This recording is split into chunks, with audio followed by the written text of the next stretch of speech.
What is up and what is up and welcome to the show. We are listening to Bathtub Shitter. I just did a bunch of audio tests and yet none of it is working the way I want. Also, Zoom has added a feature that's called like auto tracking, and it's like some weird close-up that I don't know how to turn off, and now, I don't know. We'll see how this episode goes. Yet another, it will be what it is episodes. Hopefully you can hear me. Hopefully you can hear the music. Either way, we're just going to make the best of it. Thanks for joining.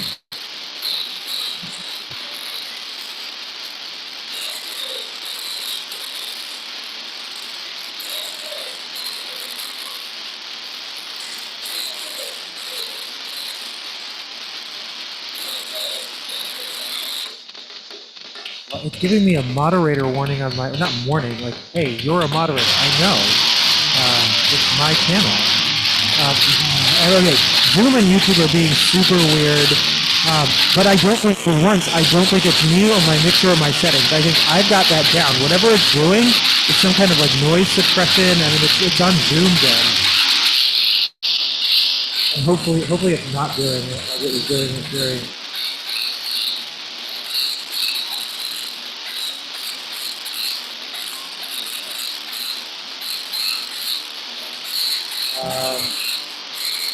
So this was originally going to be a pre-funk. I was going to head out to see Trash Sound Conglomerate and Rat Queen at the Cha-Cha. You can still do that. I will be going to see Water Parks tomorrow at Showbox Soto. So as much as Rat Queen and Trash Sound Conglomerate are both local bands. So I mean they play out fairly regularly. Trash Sound Conglomerate almost every weekend. Somewhere, often the Kraken.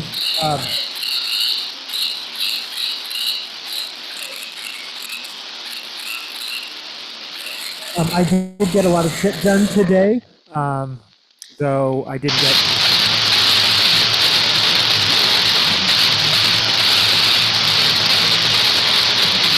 So that was Shit and Peace, Brown Love, and this is Bathtub Shitter by Bathtub Shitter off of the Fertilizer EP.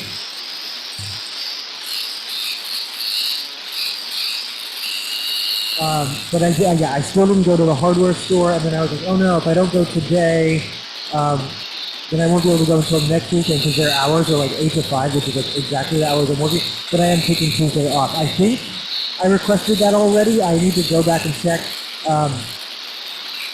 But I don't have any meetings scheduled, and so, yeah, I'm pretty sure my plan was to take that off. Oh. Sorry, that was Brown Love. This is Bathtub Shitter.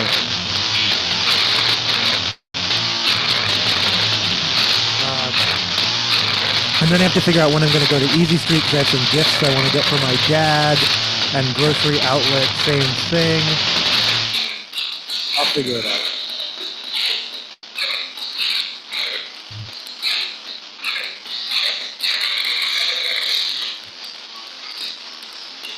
Yeah, I'll definitely play some Trash Sound Conglomerate. Maybe we'll, I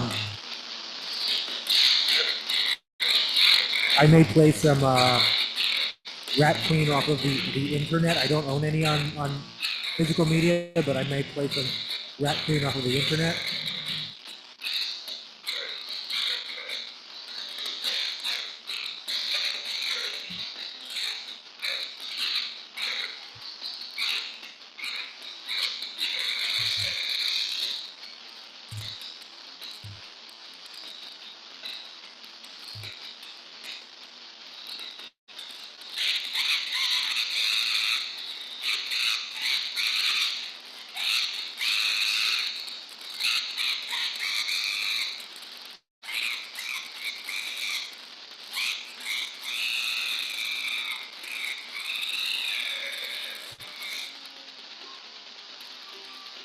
I want to start off, hold on, I'm going to screen share.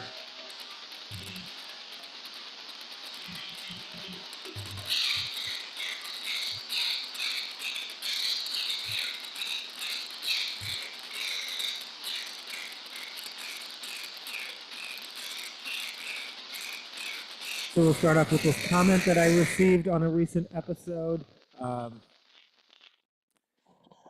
You will never be King Cobra, GIFs.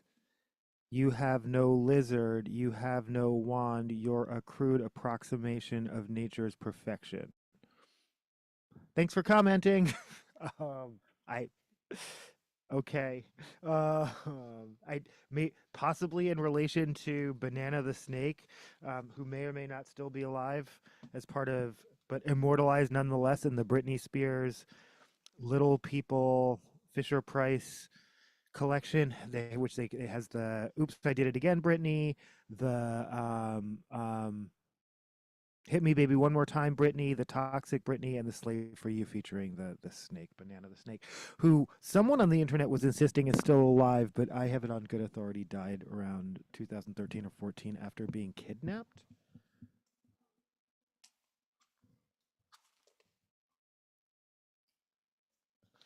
This is White Light, White Heat off of White Light, White Heat by the Velvet Underground. Sundays are for velvets. This is...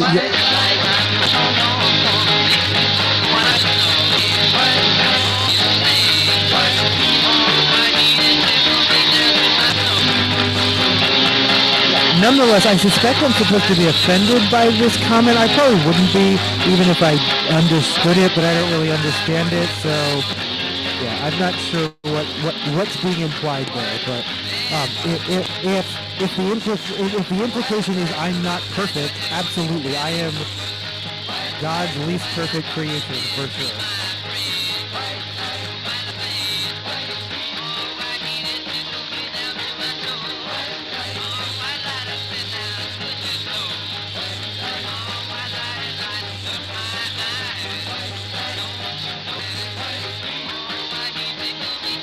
Weeping lizard. And then I wrote, "Sir, this is a Taco Bell drive-thru." Whenever I get random comments like that, I'm like, you seem to have feelings about something, but you're not using words that articulate them incredibly clearly. But I wish you the best.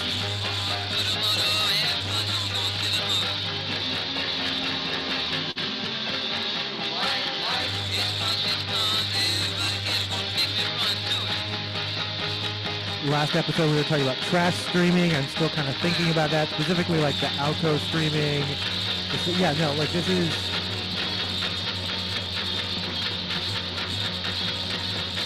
I don't know. This is just an ongoing awareness. Like, oh wow, my content falls into a category I didn't intend, but I can't deny it.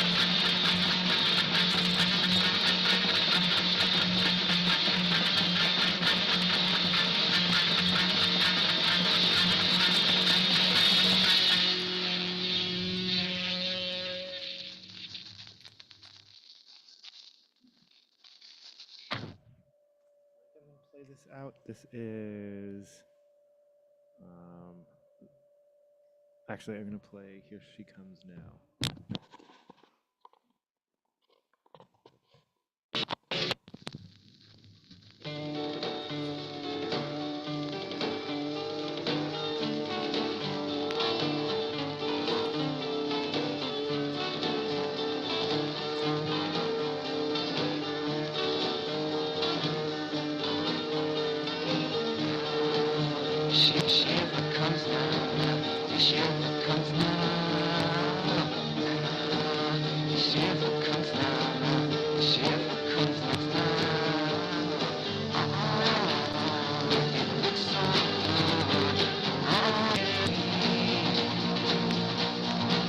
Okay, I'm sorry. I have to do this.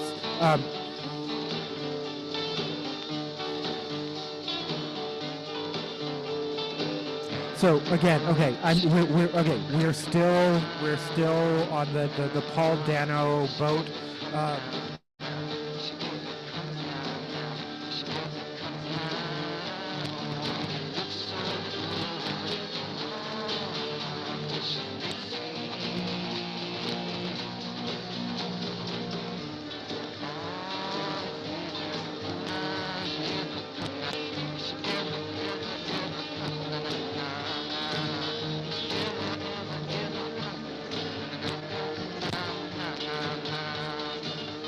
So again, we are still, like much of the internet, obsessed with the fact that Quentin Tarantino said that Paul Dano referred to Paul Dano, or Dano, however you say his name, as the worst actor in SAG, when Quentin Tarantino himself is in SAG, um, and by the way, is not a very good actor.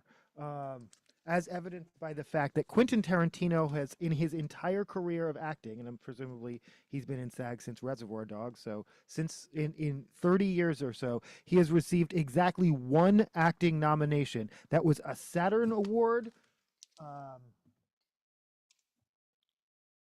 for Best Supporting Actor from Dusk Till Dawn. It's interesting to note that his one acting nomination wasn't even for being directed by himself, which he usually does put himself as his own movies, because who else would put him in their movies? But Robert Rodriguez was directing, again, From Dusk Till Dawn. One nomination. He was also nominated for a Razzie and a Stinker Award um, for the same role. I had forgotten about the Stinker Awards. They had existed from 1978 till 2006, so I guess he received one of the last Stinker Awards. Um, or no, I'm sorry, nomination. I don't think he didn't win for either of those. But again, he was nominated for a Razzie for the same role. Is his only acting the only acting accolade is a Saturn Award nomination, not a win. That's Quentin Tarantino's only acting award. Now let's look at Paul Dano. Um, He was nominated for a BAFTA award for There Will Be Blood. He won Best Young Performer for Little Miss Sunshine. He won Best Ensemble for Little Miss Sunshine. He was nominated for Best Ensemble for 12 Years a Slave. He was nominated for Best Actor for Love and Mercy. He was nominated for Best Supporting Actor for Love and Mercy. He was nominated for Best Supporting Actor for The Fabelmans. He was nominated for the Best Acting Ensemble for The Fabelmans. He was nominated for Best Actor in a Limited, or this is the critics. I'm sorry, those were all Critics' Choice Awards. This is also a Critics' Choice Award. Limited series movie made for television. That's for Escape from Dannemora. He was nominated for a Primetime Emmy Award for Escape from Dannemora. He was nominated for Outstanding Guest Actor on Mr. and Mrs. Smith in 2024. That was another Emmy nomination. He was nominated for a Golden Globe in 2016 for Love and Mercy. He was nominated for an Independent Spirit Award in 2002 for Lie, 2007 for Little Miss Sunshine, in 2016 for Love and Mercy, and in 2019 for Wildlife. He was nominated for Screen Actors Guild Award for Little Miss Sunshine. He was nominated for a Screen Actors Guild Award for 12 Years a Slave. He was nominated for, those are outstanding cast. So that's an ensemble category. For The Fabelmans, also outstanding cast, and for The Fabelman, outstanding actor in a supporting role. Alliance of Women's Journalists nominees, and one for Love and Mercy. Black Reel Awards. He has a black. Paul Dano has a black. Quentin Tarantino will never win a Black Reel Award. I'll tell you that fucking much. For his incredibly brutal and painful but powerful role in 12 Years a Slave. Boston Online Film Association Best Ensemble for 12 Years a Slave. Best Actor for Love and Mercy, Boston Society Film Critics. He won that. Dallas-Fort Worth Film Critics Association, Best Supporting Actor for Love and Mercy. Nominations from the Detroit Film Society, Directors Week Awards, Florida Film Critics. He won for Love and Mercy. Empire Awards, he was nominated for Best New Male-Comer for Little Miss Sunshine. Gotham Awards. Won Best Actor for Love and Mercy. Grand Jury Award. Outstanding Actor in a Feature Film. Won Best Supporting Actor, nominated for There Will Be Blood. That's the International Online Cinema Awards. We're only up to the K's. He won a Best Actor for Love, another Best Actor. He must have so many awards for Love and Mercy. I don't even remember that film very well. London Film Critics Award for Love and Mercy. Best Cast for Prisoners. He won that for National Board of Review. New York Film Critics, Best Actor, Love and Mercy.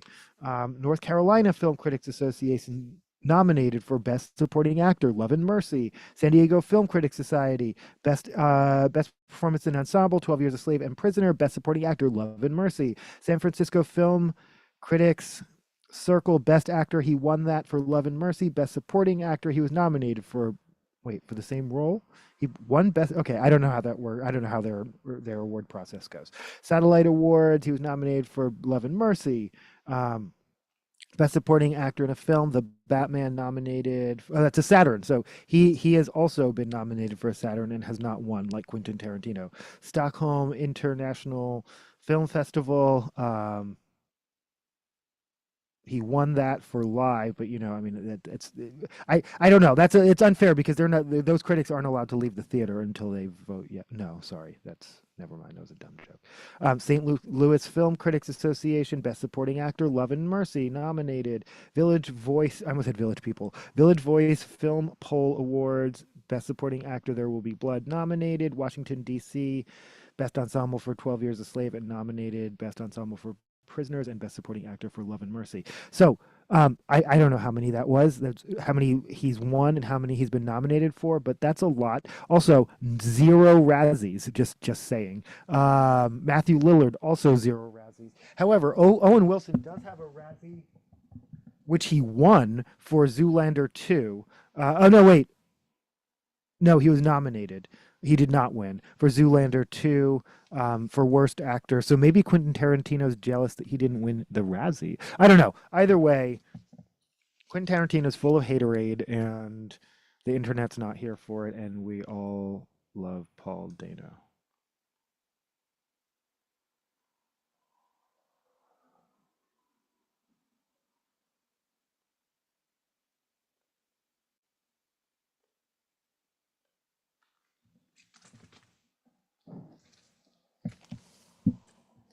This is me.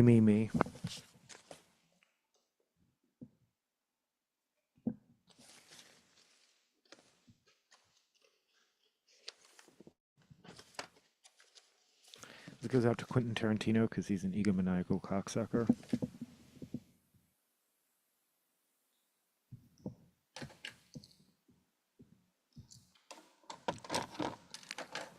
Cerebro with me.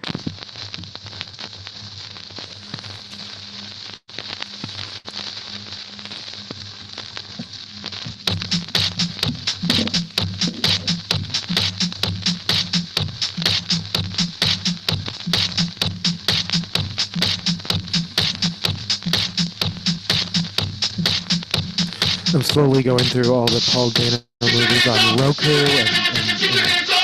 and Tubi and all that.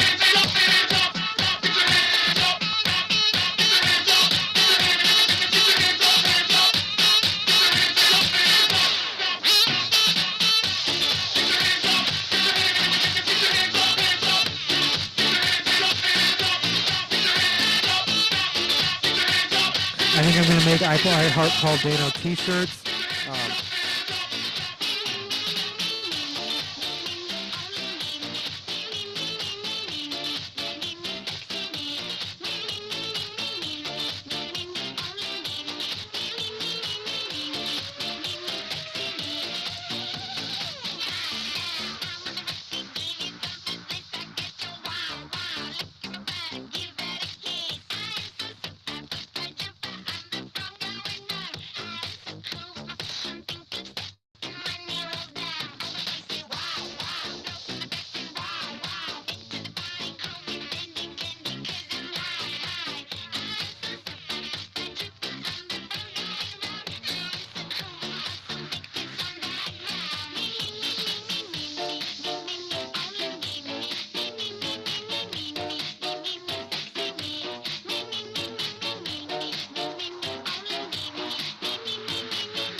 According to Vulture, Matthew Lillard felt hurt by Quentin Tarantino's criticism. He wouldn't say that to somebody who's a top-line actor. Oof.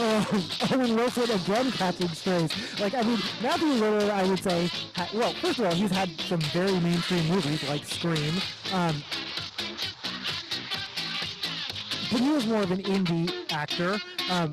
Paul Dano, same. He does a lot of. I mean, he's in top tier movies, and we just read through all the list of awards. And yet he is kind of like he's not an A-lister by any chance. Owen Wilson was? I don't know. Again, I just feel like Owen Wilson keeps take that Owen Wilson just keeps catching strays and all of this. But I do see Matthew Lillard's point that, yeah, I think, again, as successful as Paul Dano and Owen Wilson and Matthew Lillard have been, Quentin Tarantino was a very successful director, and it is perceived as punching down.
I want to know who made Sydney Sweeney. Did I say we are going to get to like records and stuff? There are a bunch of like world records and shit that like I don't know. We'll get to it. If that is your bag, I do. Yeah. Whoa, my gosh. Okay.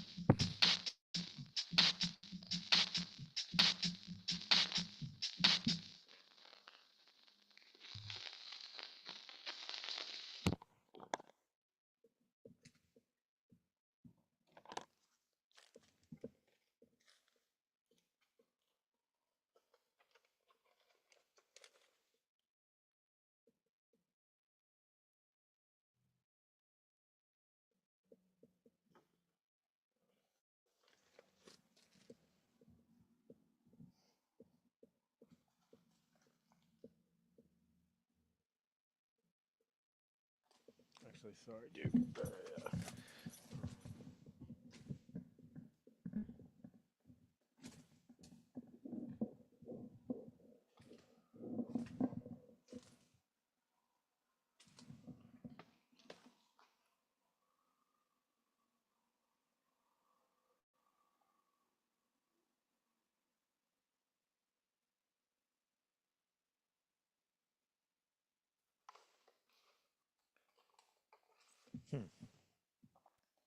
This is Sex and Candy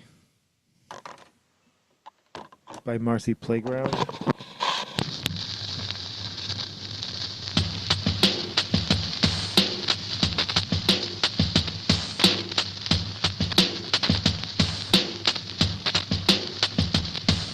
But yeah, was it her agent? I want to know who compelled her.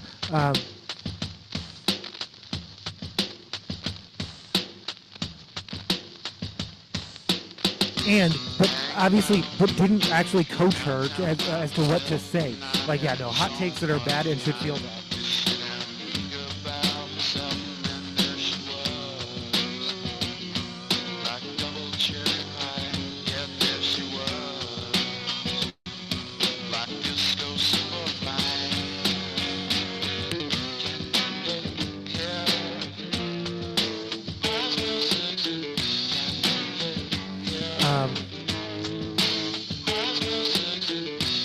Yeah, no. Because the first time she was asked and given the opportunity, obviously it's under duress, because the first time she was given the opportunity to say something, she smirked and seemed very pleased with herself about how confident she was she didn't have to say anything or answer to that until she discovered otherwise, and then she said a bunch of weak, soft bullshit.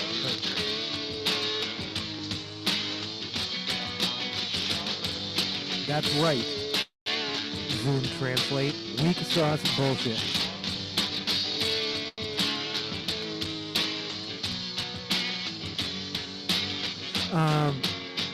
There were a bunch of conservatives like made this video. I am not racist, not racist, not racist. You can be as not racist as you want. This is a reminder for the rest of us.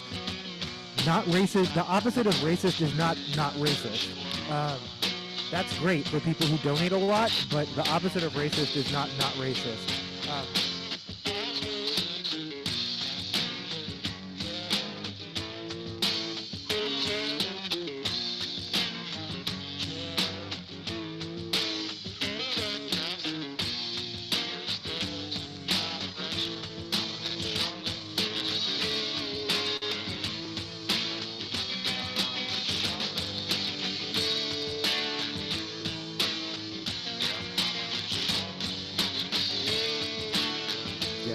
People who aren't racist, are not racist, donate a lot, and argue with black people about their own hair, because you know everything.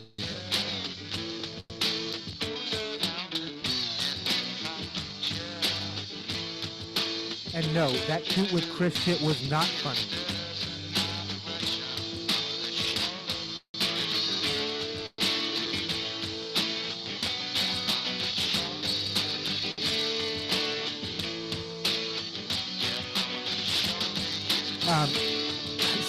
Sweeney times Gina Carano. Just as a reminder that in addition to the whole throwing Jimmy Kimmel under a bus, even though they, because of economic losses, backed off of that, Disney also re-co-signed Gina Carano and said they're looking forward to working with her again. I'm certain there will be a Gina Carano, Sydney Sweeney movie coming at some point.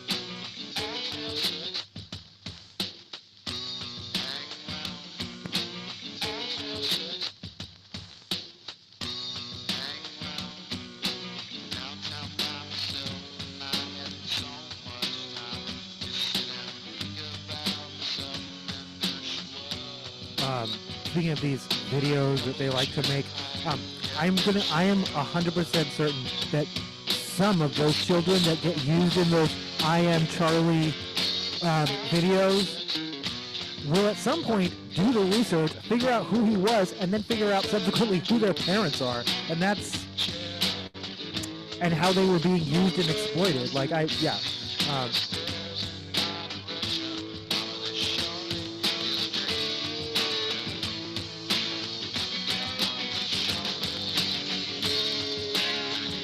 he was a family man who loved everyone. He was practically MLK. That's why we've made all these weird pictures where they're like, yeah, whatever. You live in a fantasy world, and those of us outside of it can see that. And I know how appalling it is every single time that bubble gets burst and you realize not everyone believes in your fantasy, and you don't realize, but you get those inklings like, wait, maybe it is no. You have to like dig in, double down, donate some more, and then convince yourself that you're not a bad person.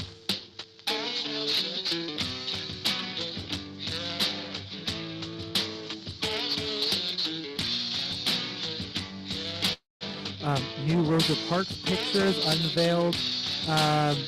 These pictures were taken during the 5-day march from Selma to Montgomery, Alabama in 1965, which many people credit with turning the tide of popular opinion and resulting in the Voter Rights Act of 1965. You know, the one that Mr. said was a mistake, but of course I'm not allowed to say that because he was a family man who loved everyone. She's most famous for the 1955 Montgomery bus boycott, kicking off the 1955 Montgomery bus boycott, which began December 1st, 1955. We just celebrated the 70th anniversary of that, and some people gathered. It's important to know. So again, Selma, 1965. So we're talking about 10 years later. People tend to reduce Rosa Parks to one day and one moment in time, but she was still fighting a decade later. people also tend to reduce her act to a single person, and that is actually the more dangerous fallacy, whether it's intentional or not, because it implies it disregards the coalition of support that was required to make that happen. It wasn't just one woman took a stand and that changed the system. It was sustained effort of multiple people. My favorite thing, every single time, over and over and over, are those people who finally got to eat at that lunch counter describing the food. Um, they ate that shit though. So my mother was born in Mississippi in 1958 as a black woman because she was a black woman, and I would always ask her because I was taught in school water fountains, water fountains, water fountains, and for her it wasn't. It was the lunch counters, and so anytime. And so growing up in New York in the 70s and 80s, there were still Woolworths. There was also a separate chain called Lamston's. I had a friend whose dad worked for Lamston's. Um, this is Full Life Crisis by Trash Sound Conglomerate off of Constant Crisis. They are playing right now at the Cha-Cha. Head on over there if you can. I would highly recommend that over watching this show.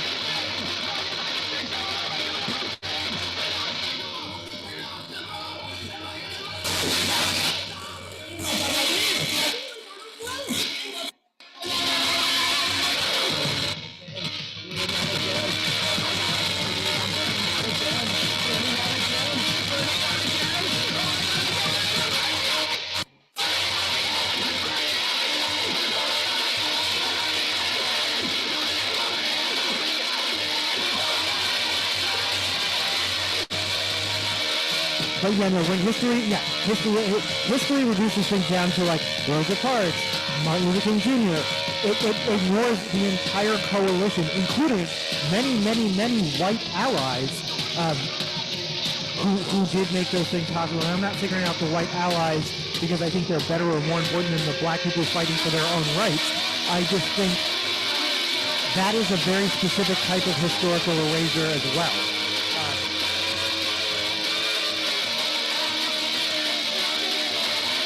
Convincing white people, we're all racist and we always have been, actually only serves racism. It does,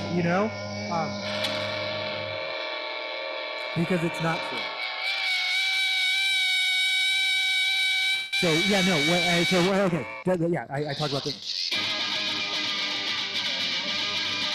One of the arguments against teaching accurate versions of history is that it will make white children feel guilty. Why are you assuming that they're going to? Why are you assuming they're going to identify with the slaveholders? There were abolitionists. There were white abolitionists. Teach them about that. Maybe you weren't even aware of that, so that's why you're assuming all white people were complicit in slavery. They weren't. There were white abolitionists.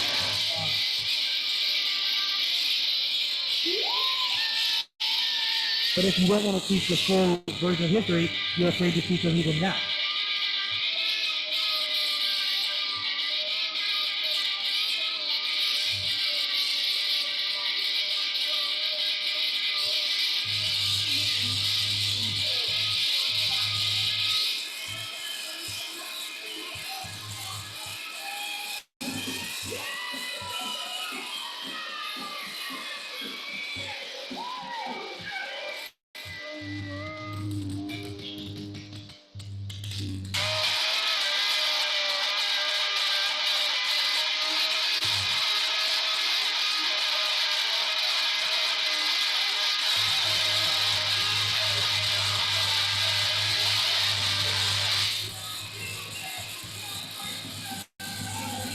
And I've been thinking about how inconsistent Moving 103.7 is with regard to, like, I don't think the hip hop has never been one to really hold people to task for politics.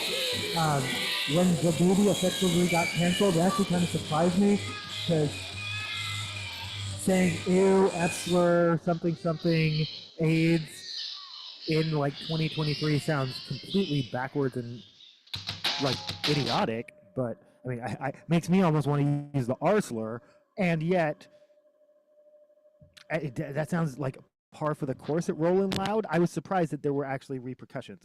But let's talk about it. So as far as I can tell, Movin' 90, Movin' 102. Wait, am I saying Movin'? Hot 102. Yeah, okay. Movin' 92.5. I don't listen to anymore. Not I don't listen to it, but once they did what they did to Jubal, I was kind of offended. Also, I thought it should have been Brooke and Jose. Like Jeffrey's fine, but I thought it should have been Brooke and Jose. But I guess he has a specific role that he continues to fulfill in that. They're fine. It's not that I won't listen to them, but Hot 103.7. They tend to play. They do play Ice Cube. They're continuing to play Nicki Minaj, so there's no issue there. I'm not hearing them play a lot of solo Snoop, but they do play Snoop. They don't play. I have not heard in days any solo, or months, years, any solo Yee, but they do play his features like Run This Town with Jay-Z and Rihanna. Like I said, they don't play Da Baby, but that's because it's probably too new. Yet randomly they're playing a lot of Post Malone, which Eminem is typically the only white rapper, and I mean they do play. I mean their interpretation of throwbacks is pretty loose because they will play like Metro Boomin's Creepin', which is like only a few years old.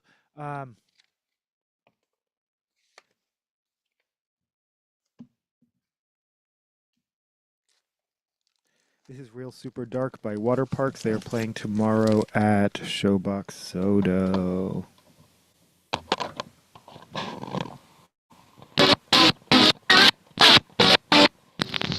Trying to picture that, but like right before things go dark.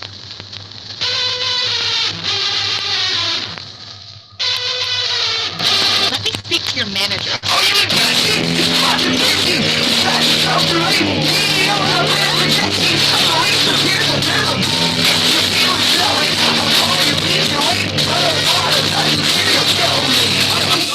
Oh, sorry. Stop.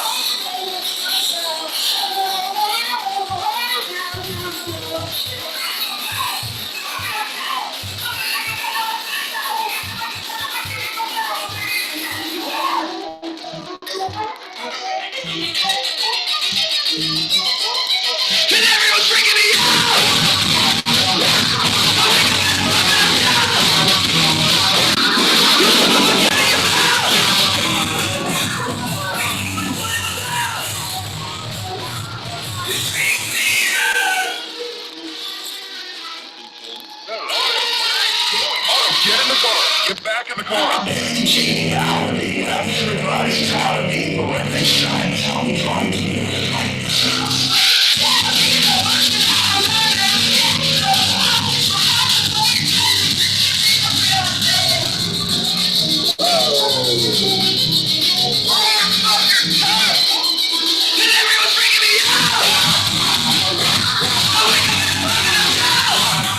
We may check out the new Water Park songs as well.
I was going to play Funeral Grey. I reserve the right to play whatever I want because it's my show. But you have been forewarned. I may play more Water Parks, specifically the song Funeral Grey. This is Bye Bye Bye by NSYNC.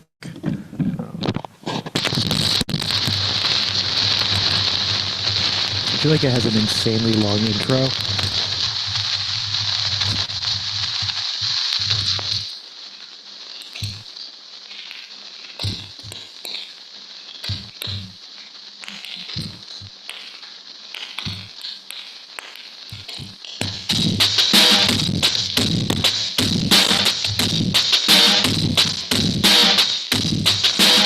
Trump slammed part of Democrats for not switching parties.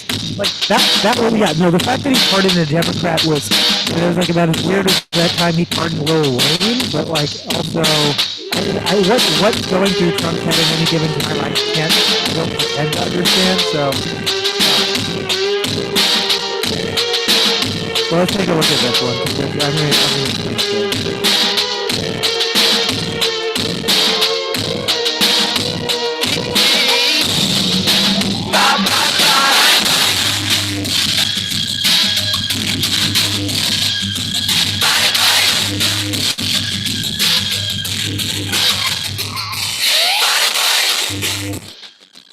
this was used so effectively in the opening of Deadpool that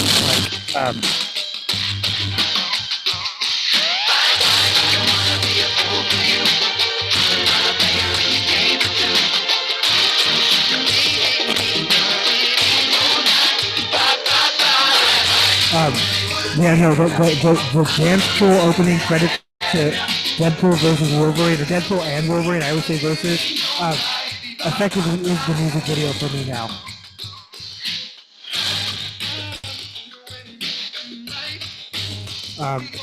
Donald Trump is angry that Rep. Henry Cuellar is running against a Democrat rather than switch parties after the president pardoned the Texas congressman and his wife in a federal bribery and conspiracy case. Trump blasted Cuellar for such a lack of, all caps, loyalty, suggesting a Republican president might have expected the clemency to bolster the GOP's narrow House majority heading into the 2026 midterms. Cuellar, in a TV interview Sunday, after Trump's social media post, said that he was a conservative Democrat willing to work with the administration to see where we could find common ground. The congressman said that he had prayed for the president and the presidency at church that morning because if the president succeeds, the country succeeds. Citing fellow Texas politician, the late President Lyndon Johnson, Cuellar said he was an American, Texan, and Democrat in that order. I think that anybody who puts party before country is doing a disservice to their country, told Fox News Channel's Sunday Morning Futures. Trump noted on his Truth Social platform that the Democrat President Joe Biden's administration had brought the charges against Cuellar and the congressman by running once more as a Democrat, was continuing to work with the same radical left that wanted him and his wife in prison, and probably still do. I don't actually know. Okay, I will speak only for myself, but because I can only speak for myself. But I would say if anyone would actually self-identifies as the radical left that Donald Trump is always talking about, that's me. I am that. I am radical. I am as far left as it goes. I don't think the dial goes any farther.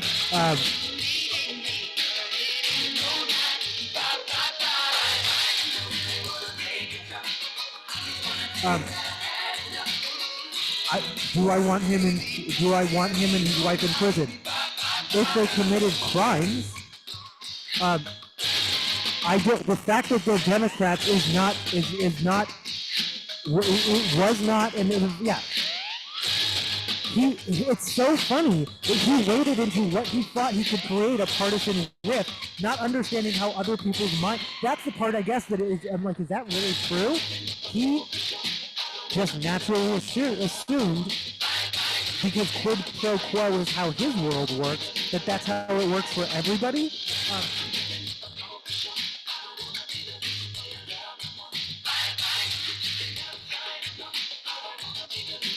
But yes, again, like I said, I can only speak for myself. But presumably, many people on the left, radical or not, want people who committed crimes, including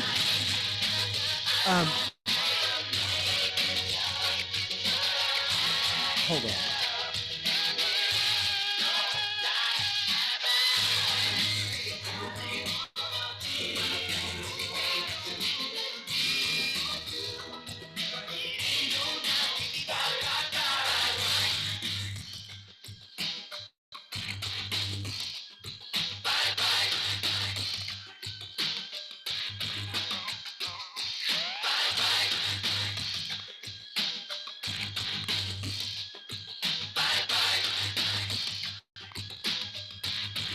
But yeah, no, okay. What I was literally looking up was what is a better or more accurate term for white collar crime, because I hate that term and it just sounds loaded and classist.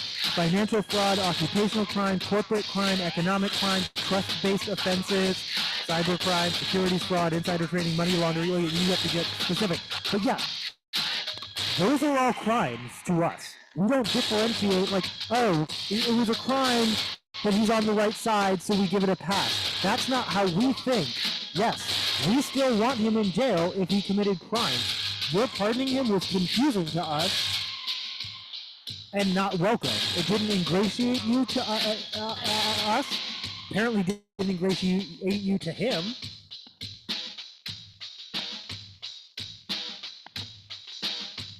Welcome to the real world. I don't know what else to say.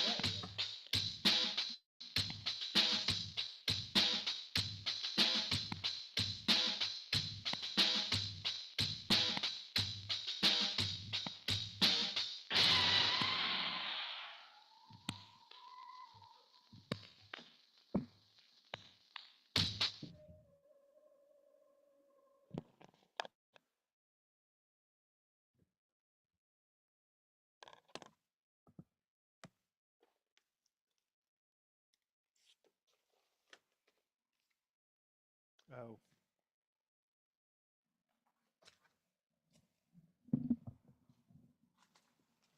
This is the Phenomenauts with I Am Not a Robot.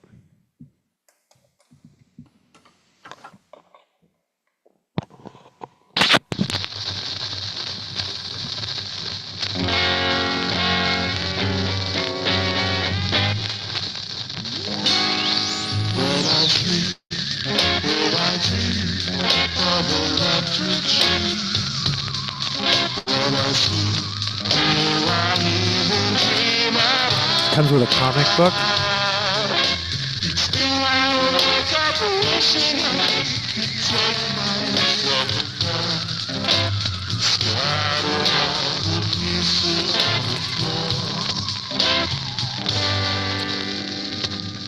Mitch Clem.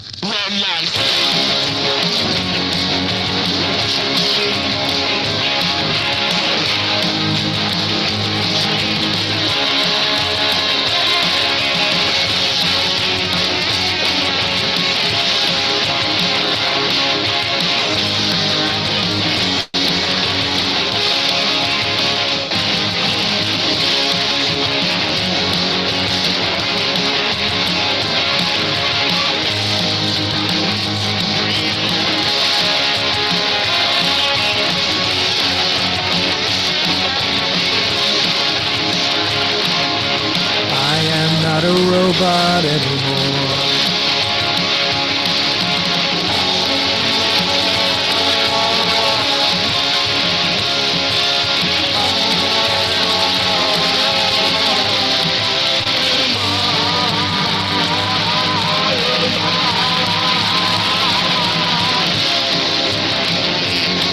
Something his daughters.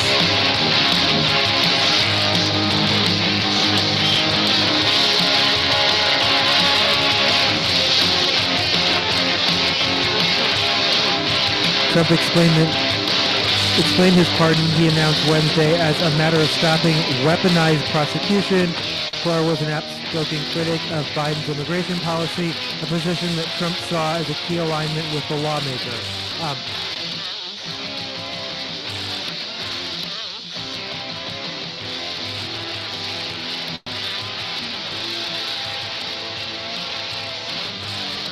Yeah, well, presumably he should lose, because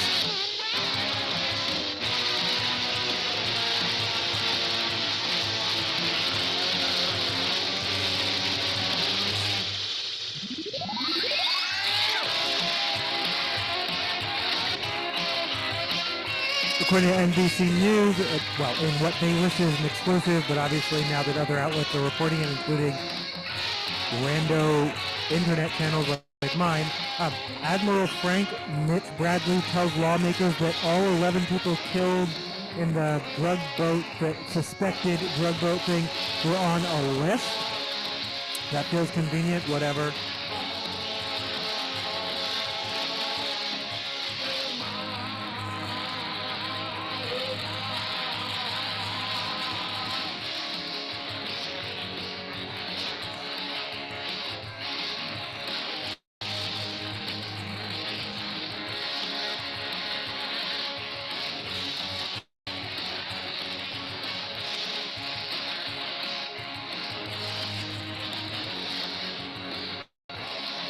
MP3 code. As far as I know, I've never redeemed this, so I did buy this used. Yeah, if you can read that, go ahead and try and redeem it. Get the MP3 of this. If the website for silversprocket.net still even works, and I'm looking it up.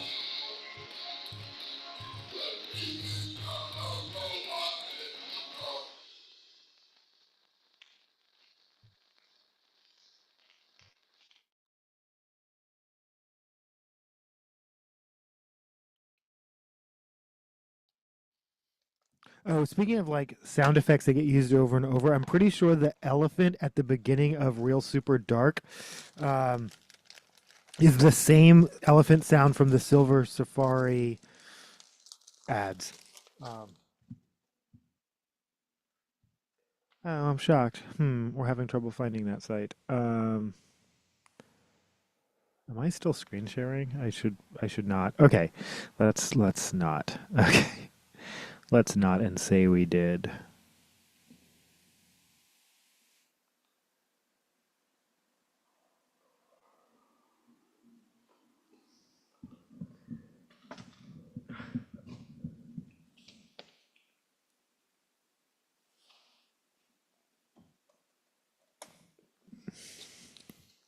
This is When the Angels Sing by Social Distortion off of White Light, White Heat, White Trash. Not to be confused with White Light, White Heat by Velvet Underground.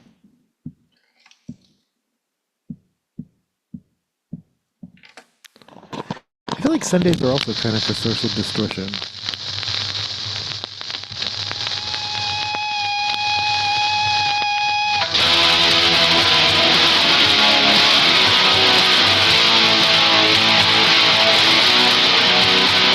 The Buddhist monk, a Buddhist monk, part of the Walk for Peace, that started in Fort Worth and is heading to DC. I'm not exactly sure where they are, but on day 25 was struck by a vehicle near Houston and has had their leg amputated.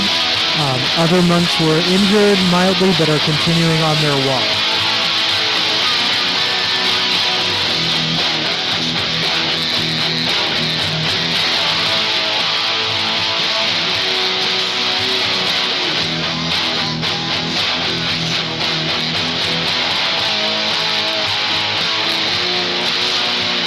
Oh, okay. You can tell I got my stories out of order.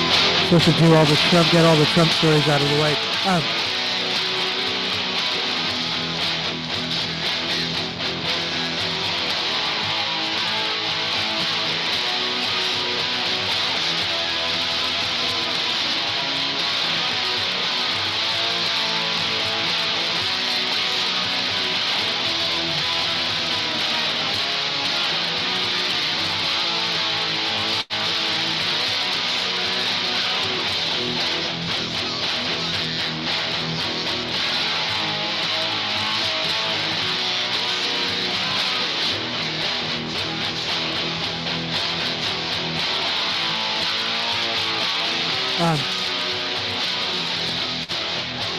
So the Wurld's Presidential Walk of Fame has been added above the photo gallery along the colonnade, as well as these ornate gold touches that people have comments about, because they're like press and stick. People are like,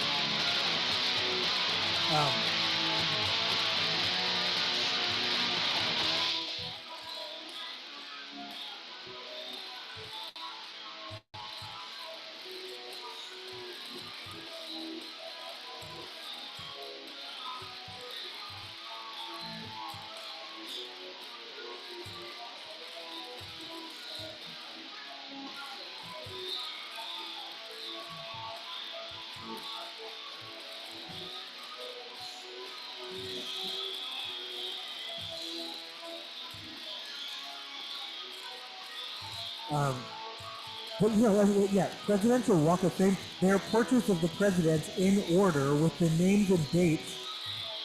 First of all, what does Walk of Fame mean? They're all presidents. They're all, and it seems pretty self-explanatory. Like it's really, I'm very curious as to what the thinking, why someone felt this was necessary.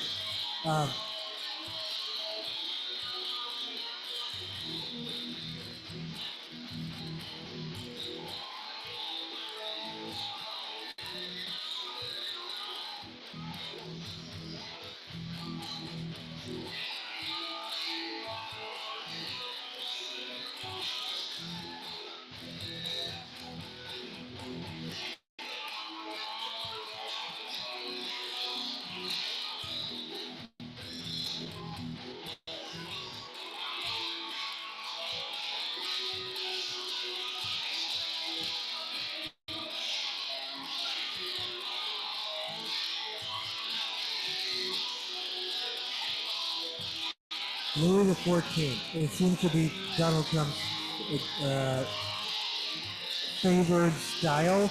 People call that like let them eat cake, tacky casino, a theatrical set, or certain types of restaurants that I feel it's a little bit racist to reference, so I won't, but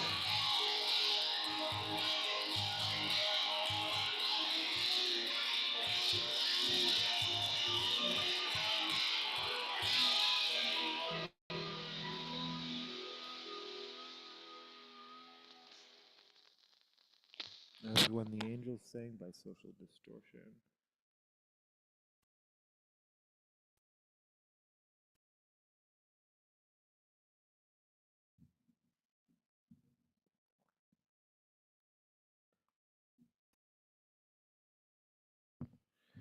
The words Presidential Walk of Fame have been added above the photos of the president along the colonnade, going from the residence to the West Wing. Also notice new gold touches above the photos.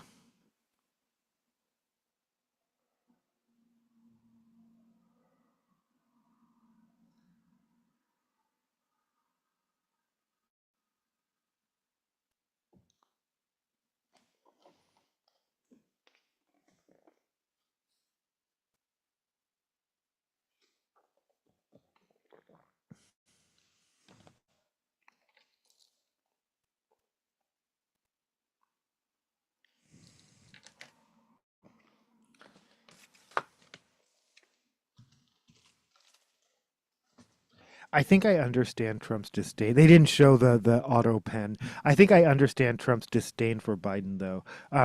He can't argue that Obama. Well, they do argue, but they say Obama was just a slick salesman. He was good with words, but he wasn't actually a good politician. Like that's the tone and the tenor and the. No, that's not where I want to be. But no, Joe Biden was mediocre at best, and he still beat Trump, and that's what Trump can't. At the end of the day, that's what's so galling. Um,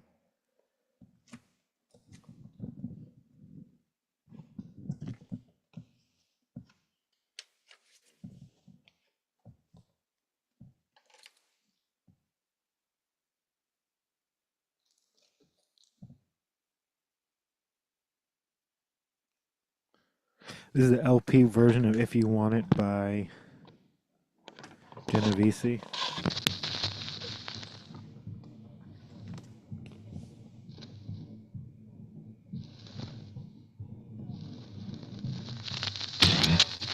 Second single, well, "Fuck Y'all" was the second single from the forthcoming My America album, stores January 2001.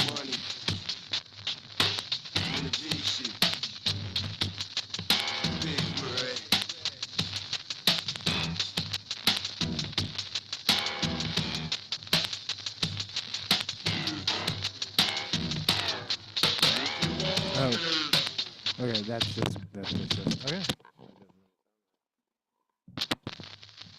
I have option B.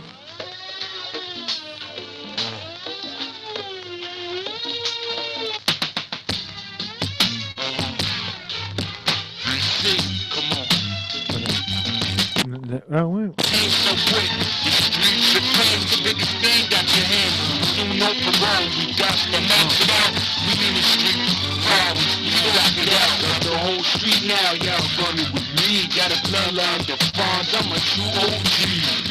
True OG.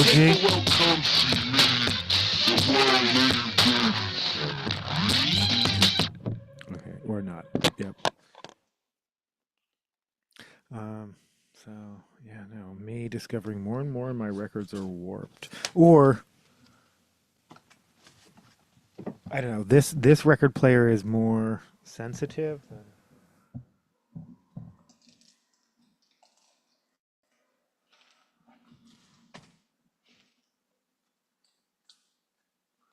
Okay, we got more Genovese. Let's see.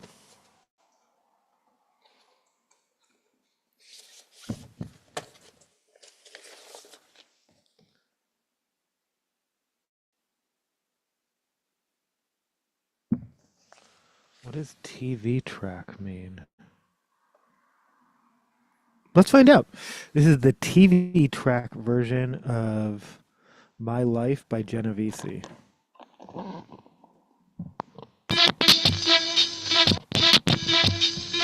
Guessing this is a 45?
Alright, I need to look it up.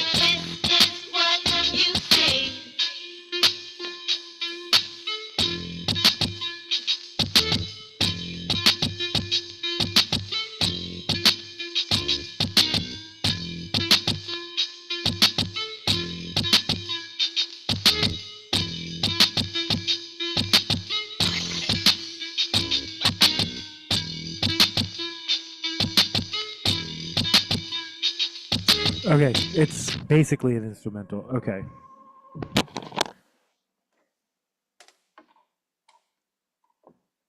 Oh, a TV track is a version of a song that has the main vocals muted but often retains backing vocals, ad-libs, and other harmonies. Is created for use on television commercials and other visual media so it doesn't interfere with dialogue and voiceovers while still providing musical support.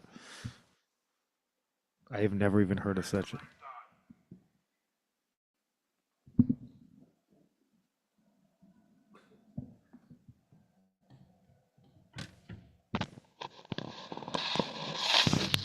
Bus.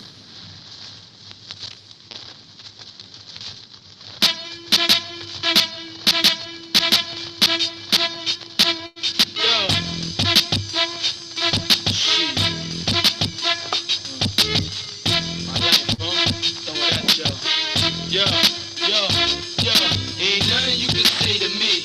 I spent time in both worlds, ghetto misery. Houses on the beach where I slept peacefully.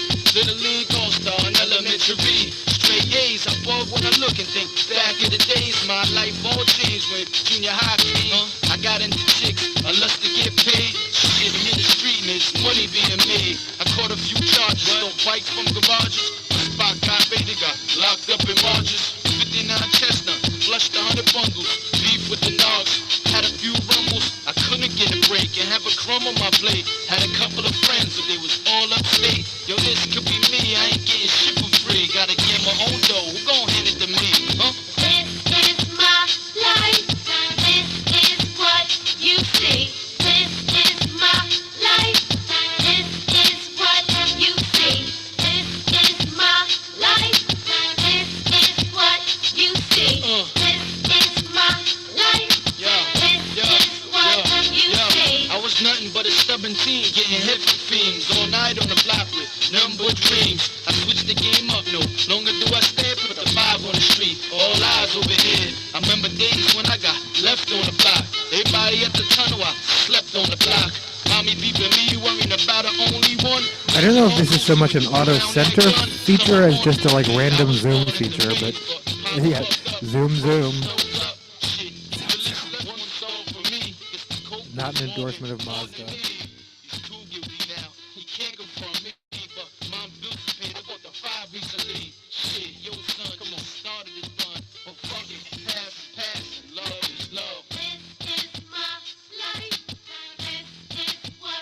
Despite bad reviews, Five Nights at Freddy's 2 brings in $63 million on approximately 3,300 screens. Despite all of my shit talking, Zootopia brings in $900 million globally, making it like one of the most profitable animated films of all time. I tried. No felonies, license to my guns approved. No problems with my crew. We all follow rule, huh? My blood's clean, got life insurance on the beam. So for all y'all bitches that don't know what that mean, I'm disease free, got my And just remember that Disney caved to a transphobe. And again, I don't think even her original Beep Bop Boop was that offensive. It's how she doubled down, sued, and made grievance her career, and then Disney allowed that for whatever reason to work. This is my life. This is what you see. This is my life. Yeah, the weakening of labor laws, the weakening of all of it. Life. This is what you see. This is my life. This is what you see.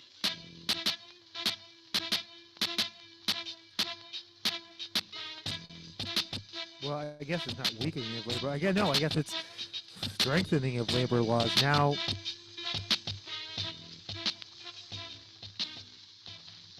yeah, even shitty employees are protected.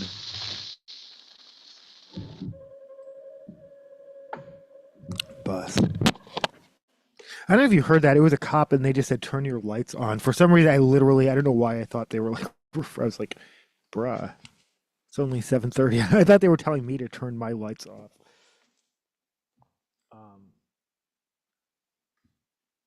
This is one's. Oh, I don't know where. I don't even know where this came from. Random Muslim sticker. I'll take it.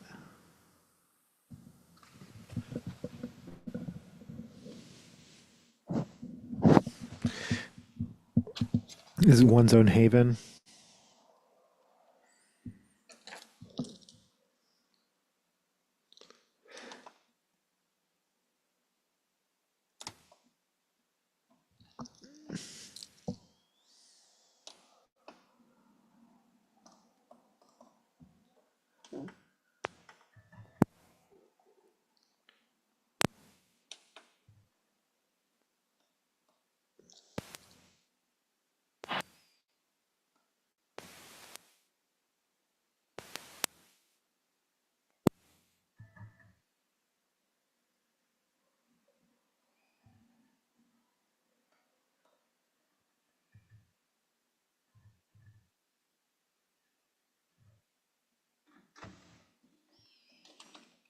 No. No. No. No. No. No. You popped out. There's no reason for you to immediately. Yeah. No one pressed the button again. So where are you going? Me fighting with my CD player. All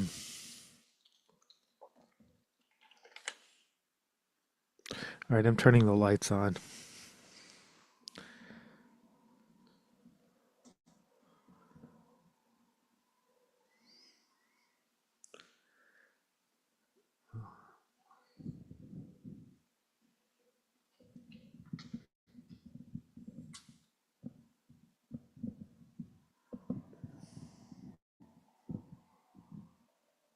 Okay. Well, it went.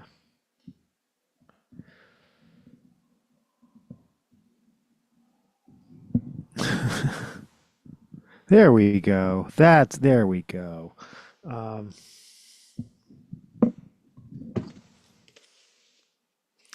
maybe that's it. I just need to wear elaborate shit on my head. This is the Bum Bum song by Tom Green.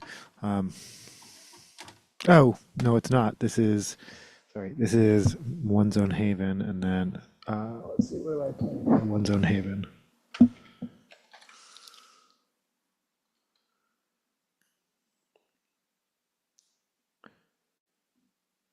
This is When You Left.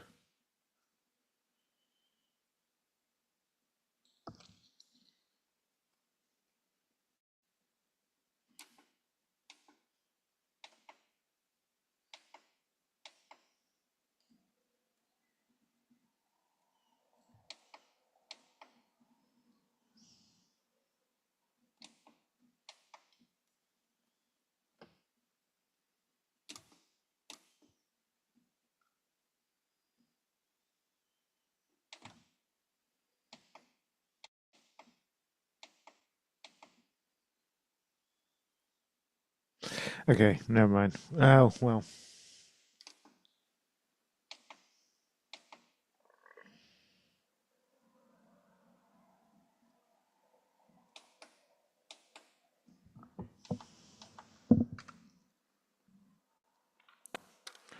I'll try this one more time.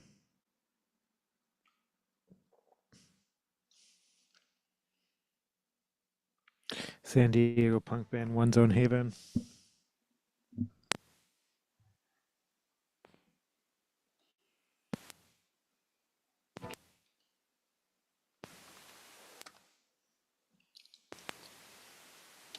Do not adjust your set.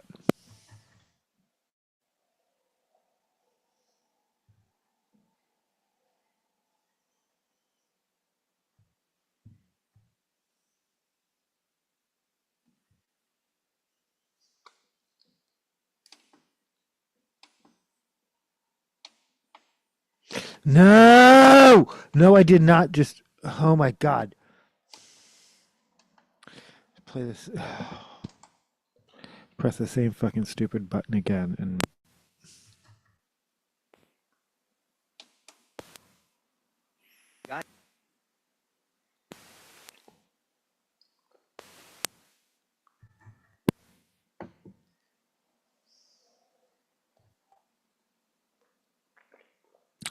Oh, I know. Okay. Me when I just figured something out.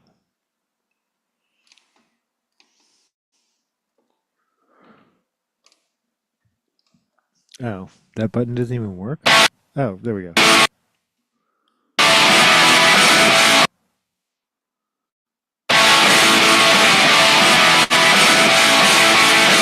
When you left.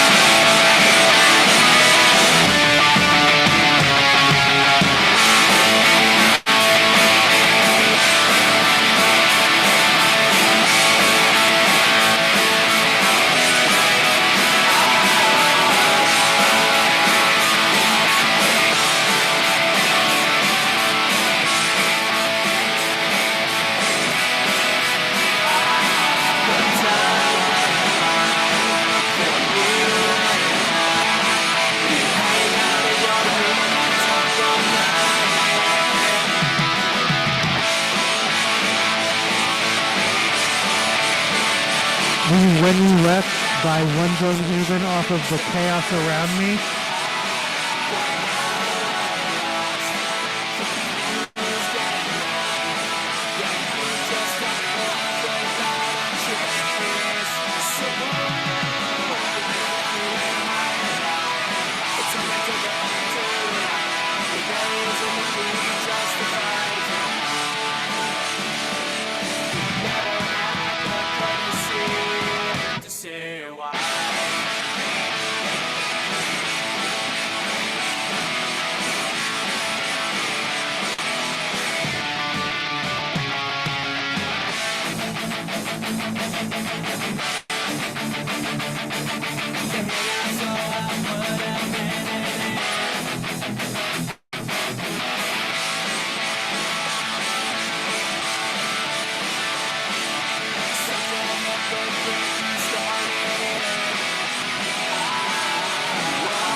Lindsay Blair of the Associated Press.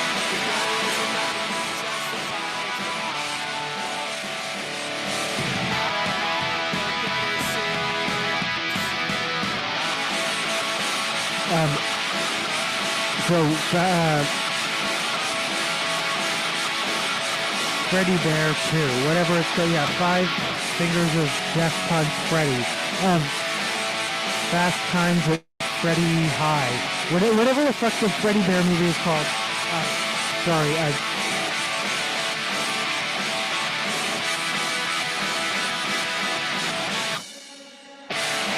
Five Nights at Freddy's.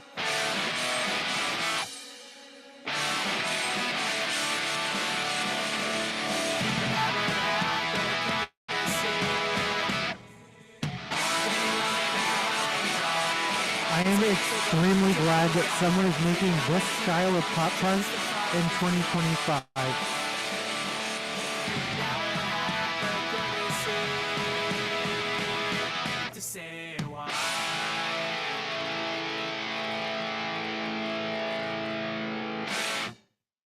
Boop.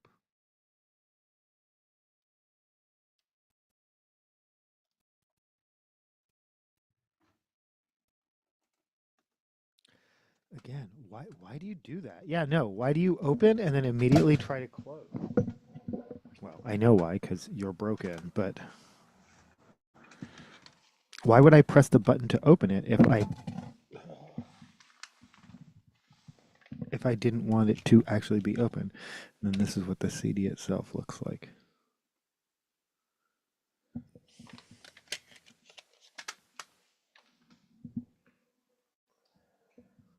This is pedal. I'm pretty sure this is pedal demos. I'm pretty sure that's like handwritten.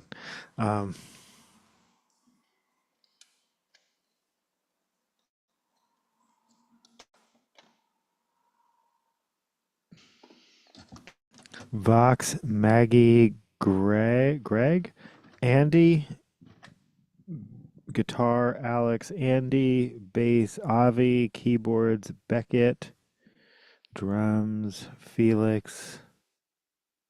Let's say Greta. No, it's listening to his no CD. No, it is. It's a real place because it's a demo CD. Okay, this officially this CD player doesn't like burned CDs. Like even the ones it's burnt, like because it did. Oh, busy.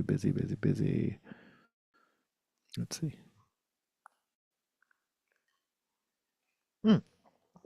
Hey, we got it. But I don't have any.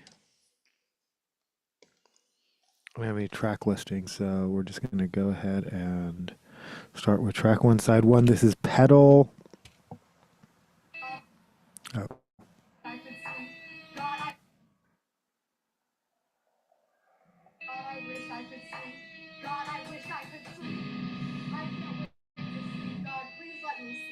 But I can't today, because there's babies dying on the fucking street. Homeless babies. Wake the fuck up! Wake the fuck up! Before we go to sleep! Wake the fuck up!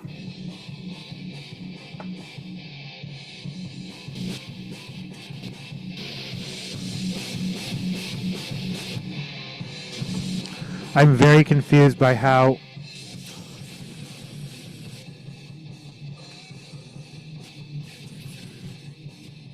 All right, I don't know what. Can you hear the music at all? Like I.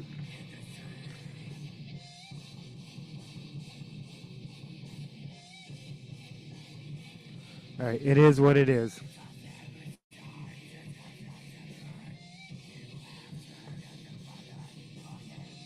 Anyway, back to Five Nights at Freddy's. Associated Press, Lindsay Barr, the biggest opening ever for the weekend after Thanksgiving, which, again, Lindsay Barr described as a muted buffet of leftovers, usually the weekend after Thanksgiving, because, again, anything you wanted to make money, you put out in November, and then now you're planning for Christmas, and this is kind of like the dead zone in between. Normally a muted buffet of leftovers, but Five Nights at Freddy's 2, bringing the biggest opening ever. It's also the biggest opening of a PG-13 movie this year, and the second biggest of a horror movie this year. The biggest would be Conjuring Last Rites.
Oh yeah, no, that was the thing about Pedal. I saw them I saw them play in Cowan Park. I think that's live on this channel sometime during this summer.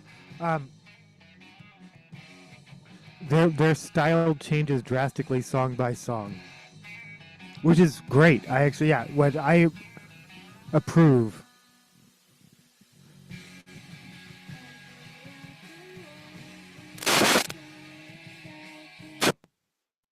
Oh.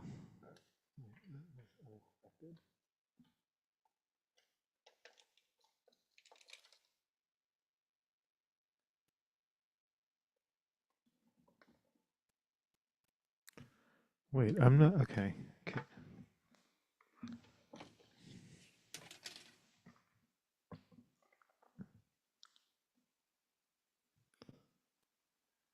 Can you hear me right now? What happened?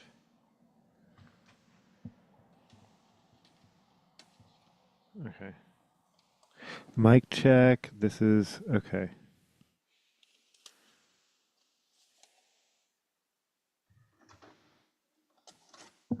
I'm going to try one more. Okay, I'm not actually. That was really weird. Okay. Mic check. Okay, you can still hear me. Okay.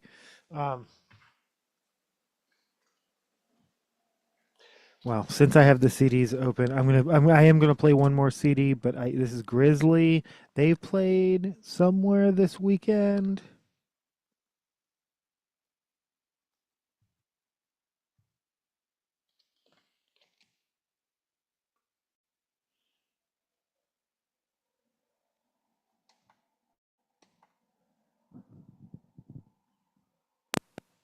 I believe it was in Olympia. This was recorded at Olympia Sound in November of 2024. Does that say?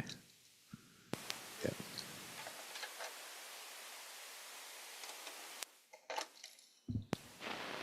Nope, that's not what I meant to play.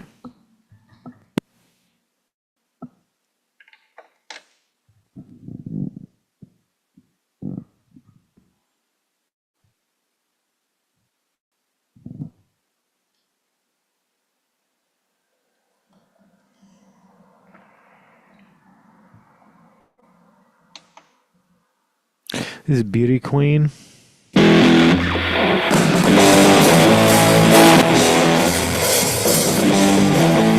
not sure what happened with the pedal demo, but Grizzly with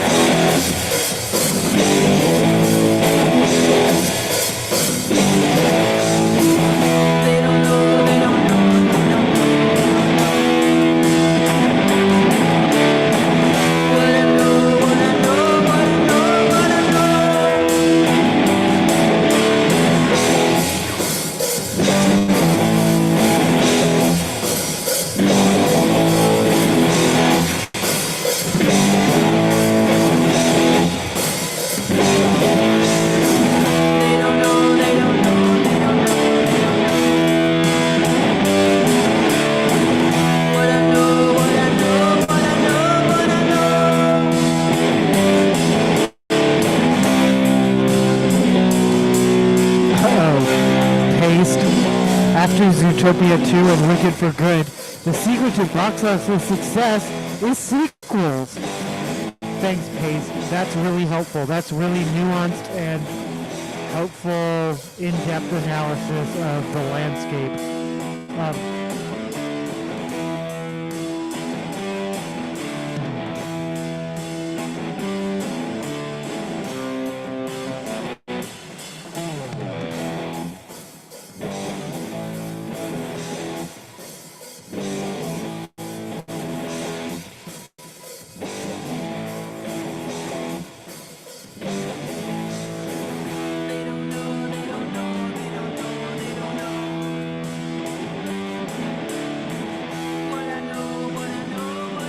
I think I already mentioned this, but Netflix has officially bought Warner Brothers Discovery, the new company to be named Netflix, Warner Brothers Discovery, HBO Max Plus Plus Plus Max Plus Plus Max Plus Plus Max Plus Plus Max Wix. I think. Something like that.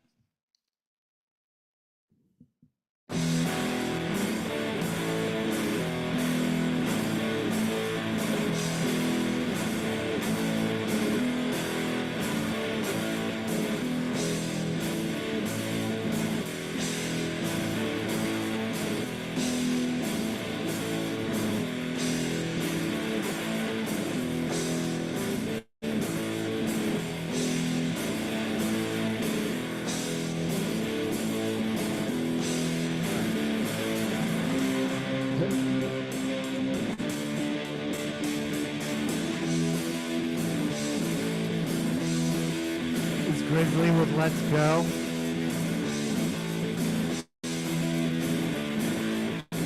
Tylenol made me autistic. Thanks, Mom.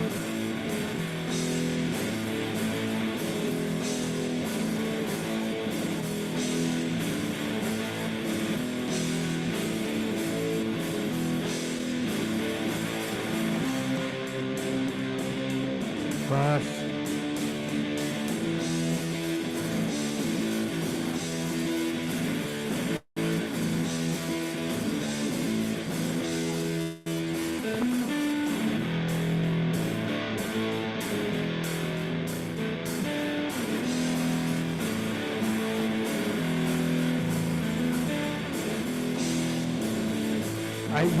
Whoever needs to hear this, every time they talk about like, oh my gosh, the explosion of autism, obviously something's wrong. No, it's exactly what is, it is, what you're seeing is accurate diagnosis, and the awareness and diagnosis. It's not that there are suddenly all more autistic people, it's that people are getting diagnosed that never would have in the past. Obviously, to anyone except anyone who's completely unserious.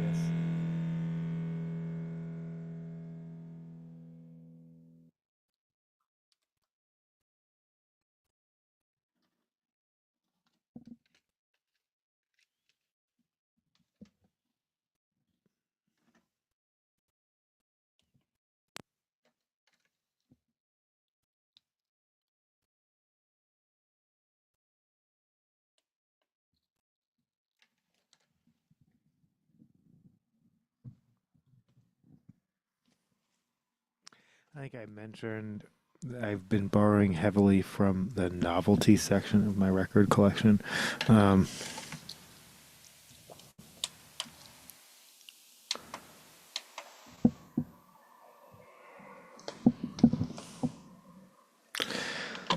This is Fall Out Boy with Ghost. Oh, wait. Pentatonics.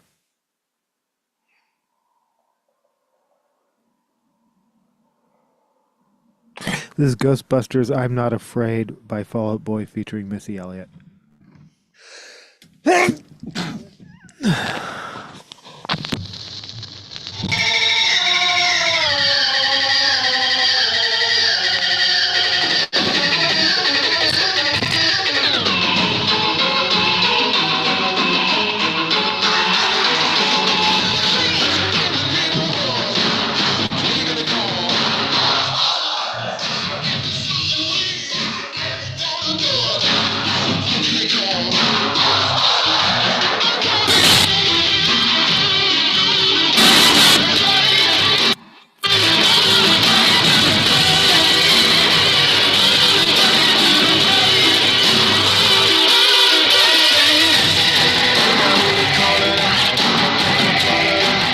So at the time this was just called Ghostbusters, but it's been renamed.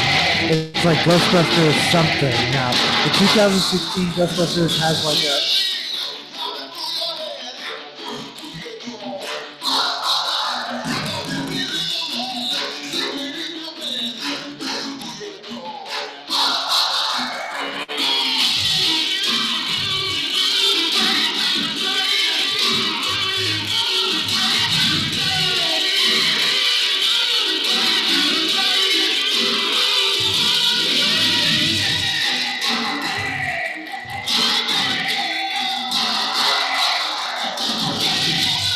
Yeah, no, on the plus side, at least it didn't get bought out by the Ellison.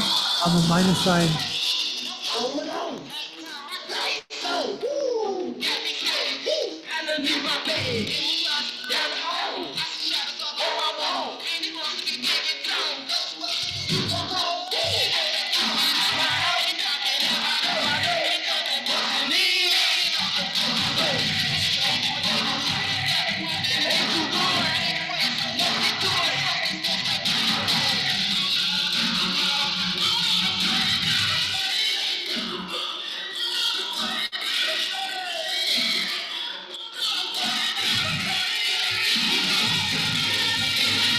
but it makes me feel good.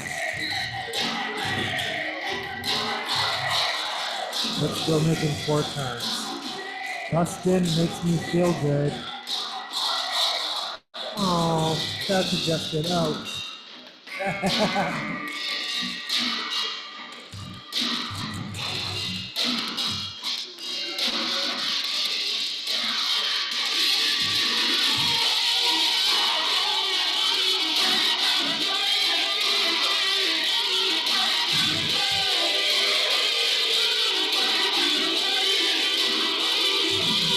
I was thinking of even in blackouts, but I don't think I own any even in blackouts.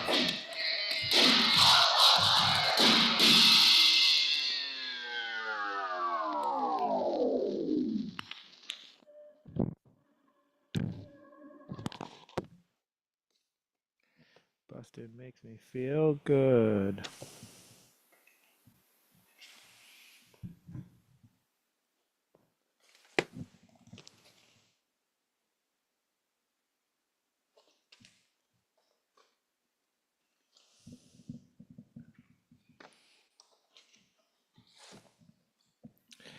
This is just a reminder by Noise by Numbers. Wait, is even in blackouts not a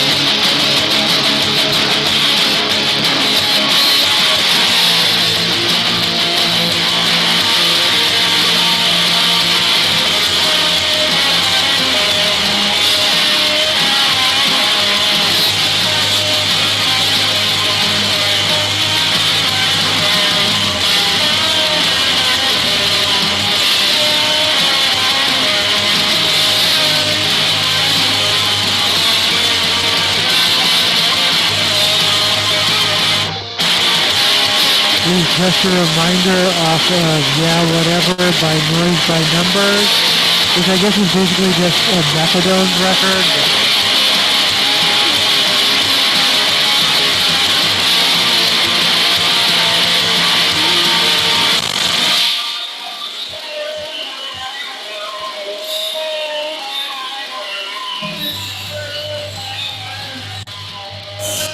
And then the combined library is kind of basically what we all expected. Like,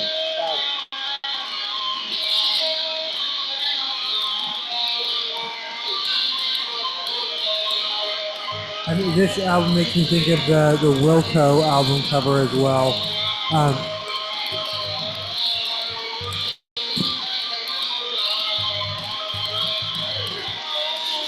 But no, this is kind of what was predicted, that like every single company that owned a library would start their own streaming service, and either you'd have to subscribe to all of them or rotate through them depending on what you wanted to watch, or they would start to consolidate, and they would basically go back to like the old cable days of like,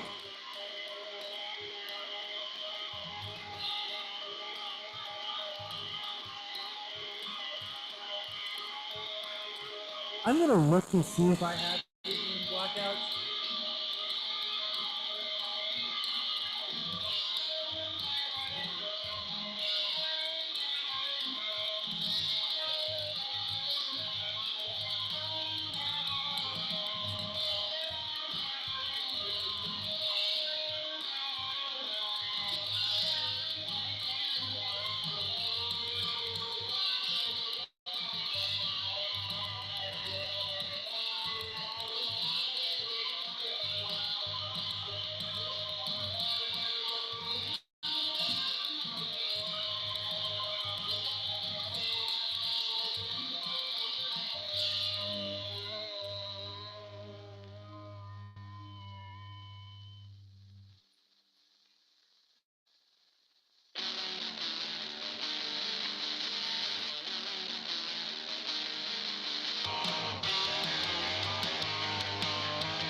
confirming yet again what I already know, which is I don't own any Even and Blackouts on vinyl, or at least if I do, it's not upstairs.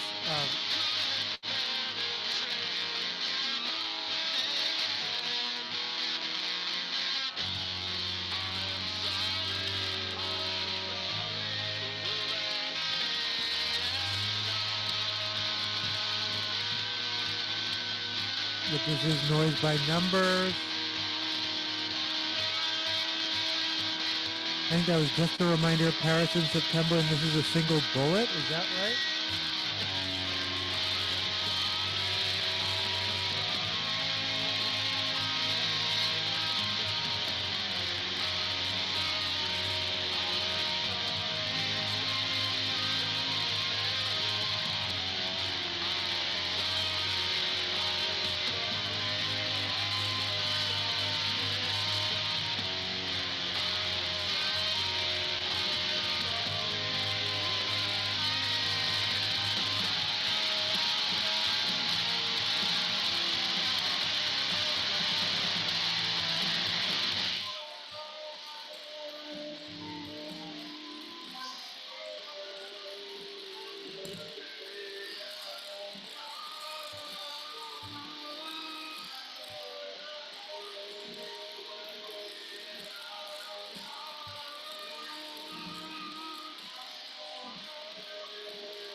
This is the Mopes with Baby Doll.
impossible to forget.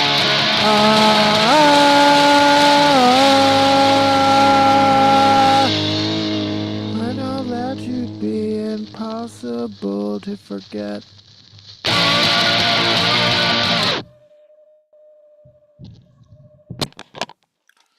Speaking of forgetting, this is Do You Remember Rock and Roll Radio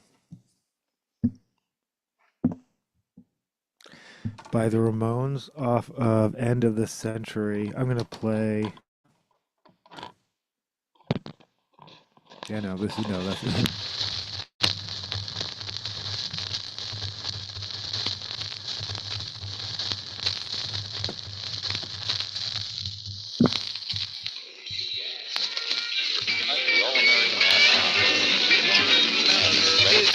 Hi, Carnsey. This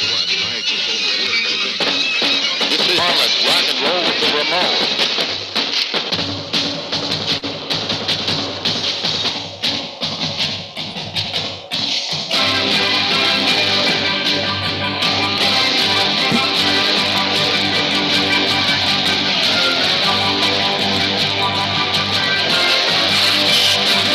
Radio, let's go.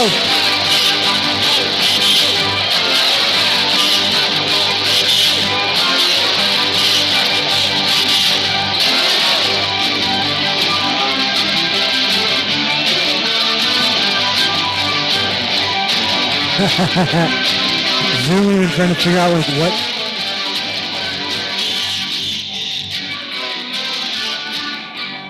What are you gonna focus on, Zoom? The Ramones? My face? My cat's butt? Like what? Yeah, no, you can't tell what the the Ghostbusters logo, the Ghostbusters Stay Puft guy with the Belltown Blast hat on.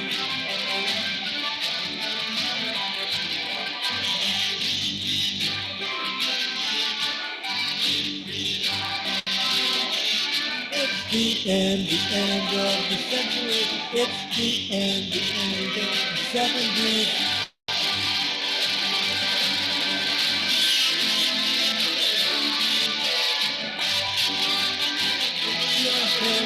Radio play so no one can see. We need change, we need it fast. The forward gets caught up the past.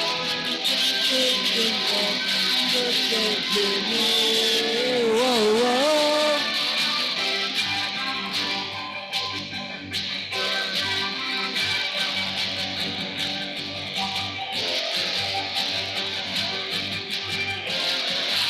Rock and roll radio, let's go. I dig rock and roll radio, let's go.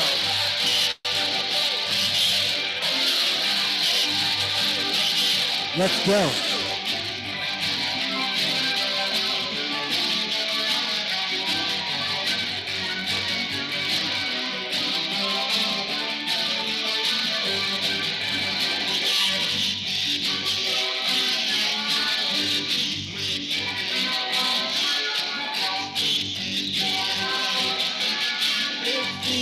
The end of the 70s.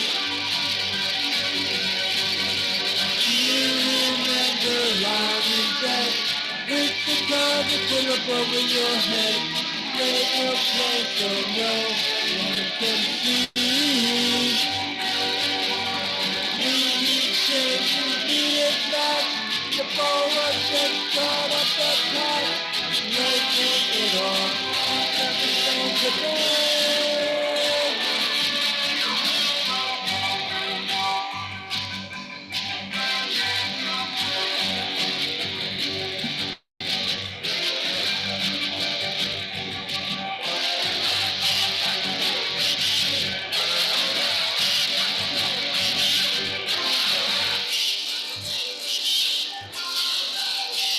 Roll radio.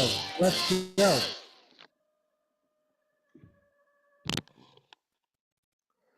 That was the Ramones off of End of the Century with Rock and Roll Radio, a Phil Spector production.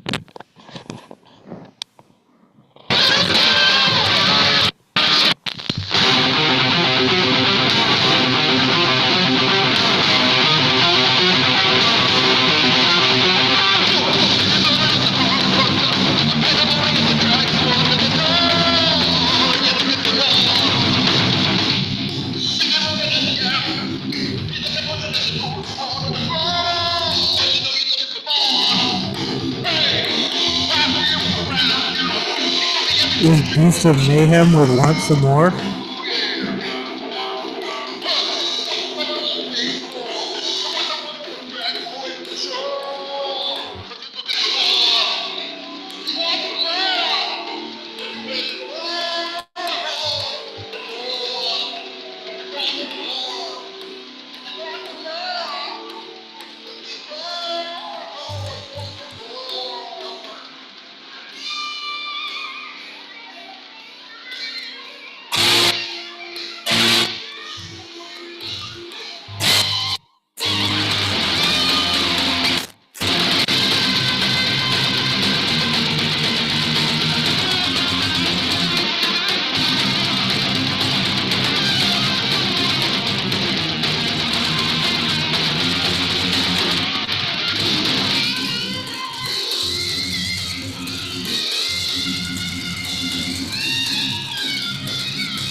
You can jump down. Can't tell if you want to jump down or not.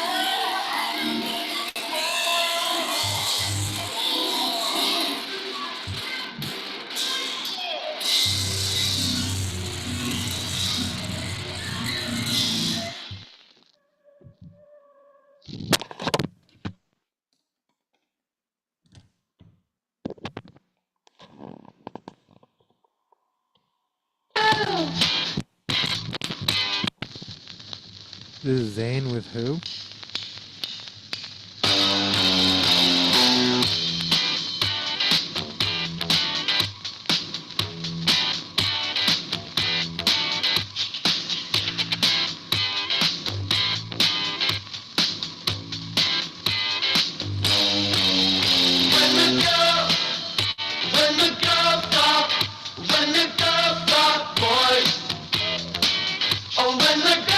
Holy shit. This is not Zane. This is 5 seconds of fucking summer.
This is not at all. I don't know if I've ever, like, this is not what I thought 5 seconds of summer sounded like.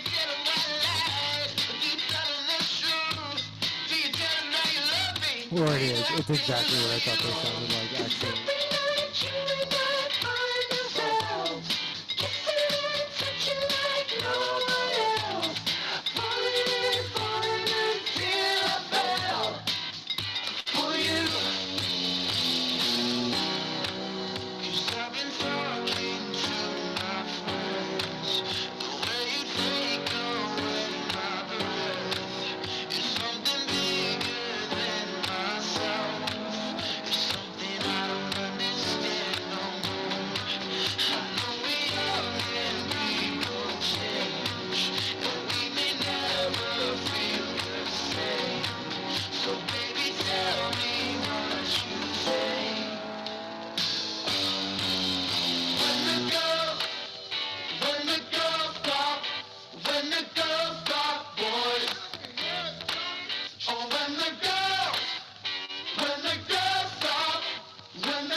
to revisit it because I'm.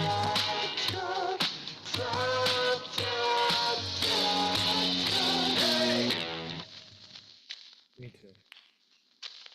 Yeah, we're not playing Zane or Pentatonics right now, but yeah, no, except by request.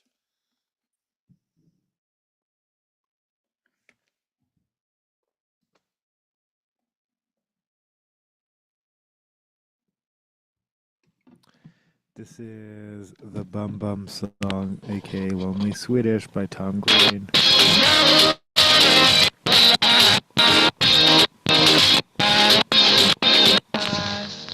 Me.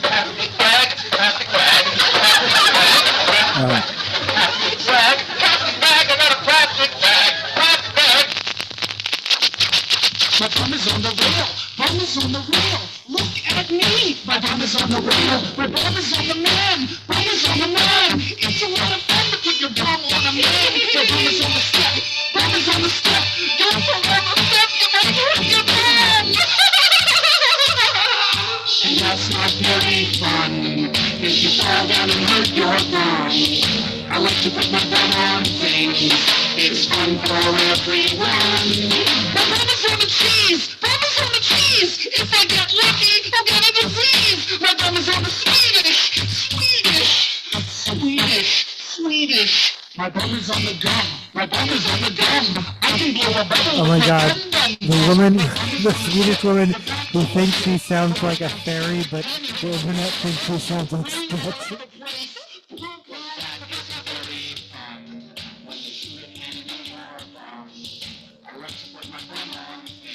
I hear it. No, I mean, yeah.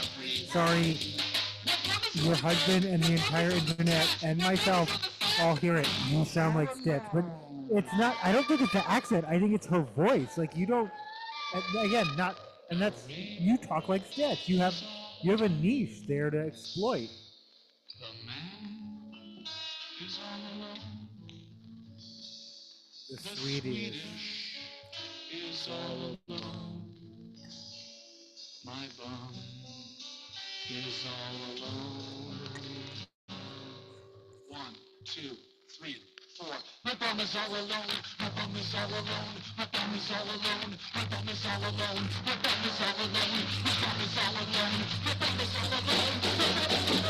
My bum is all alone. My bum is all alone. My bum is all alone. My bum is all alone. My bum is all alone. Bum is alone.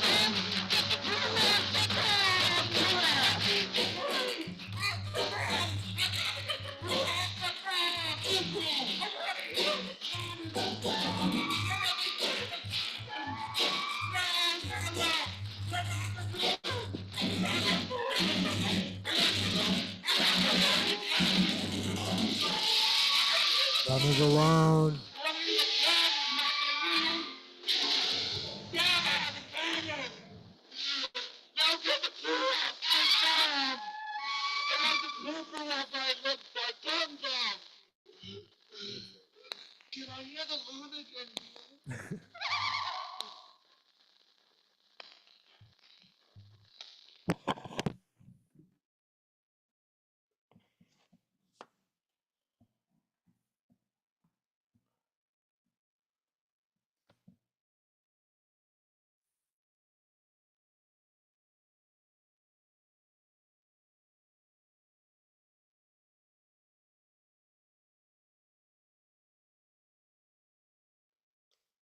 This is Seven Rings by Ariana Grande.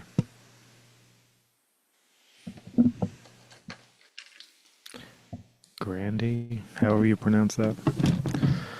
Paul Denono.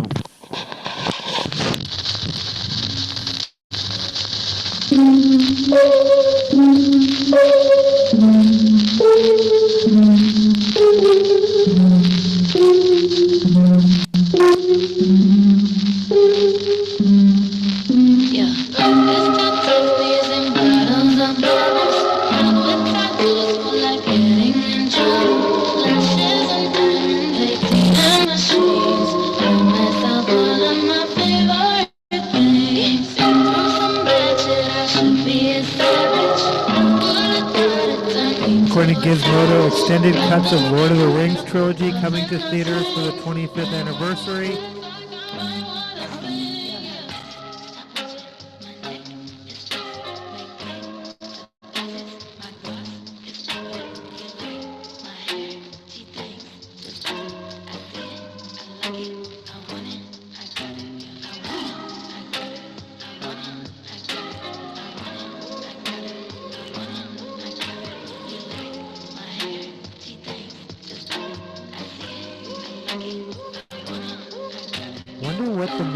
Christian Slater's child thinks of this song. Just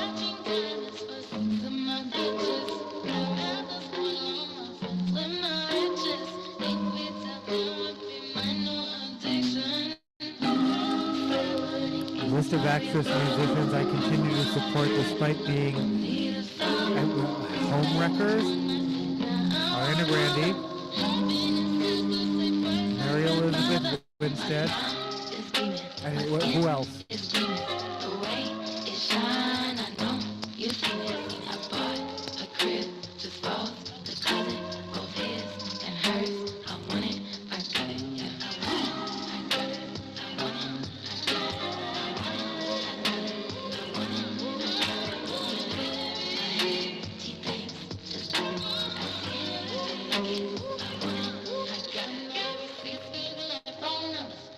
Yeah, well, no, yeah, okay.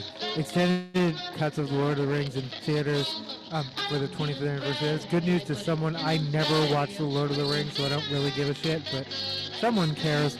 I'm still waiting for my Warrior Cats movie, like, in my lifetime, please.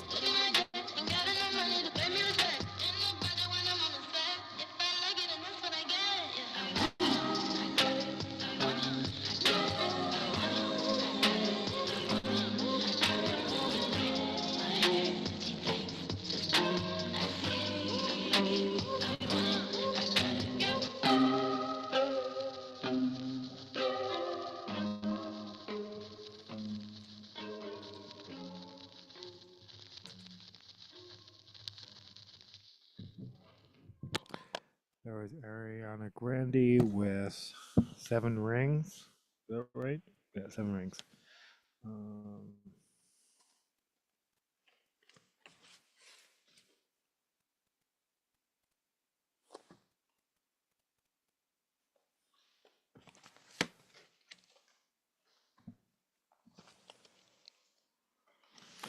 This is Fucked Forever with Shit Puke Violence, followed by Cunts with The Nail off of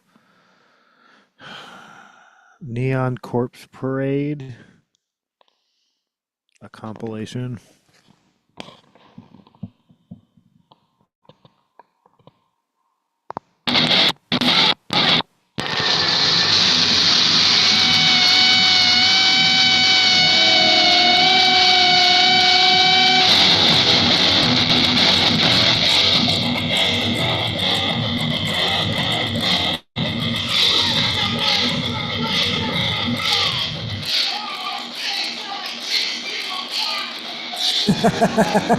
I'm sorry. The Wiggles were seen dancing to a song about ecstasy at the TikTok Awards and are now being forced to disavow MDMA use. The Wiggles are not on drugs, y'all. They were just dancing. They weren't paying attention to the lyrics. They didn't know that artist. They're not associated. The clip of them dancing to it that has subsequently been shared and reshared and repurposed. I mean, they're asking for the clip to be taken down, but I mean, it is accurate. They were dancing to that song, but they didn't know what that song was about. The Wiggles, come on, leave the Wiggles alone. They're very innocent. It's like the Teletubbies. They don't know. It's just a TV in your belly. You don't. Yeah. Anyway.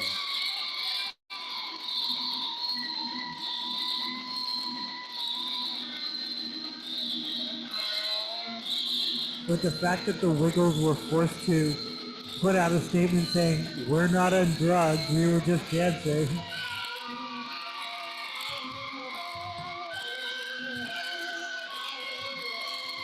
And I don't know what the TikTok awards are, or where they take place, but at some point in the future I'll probably hear more about it.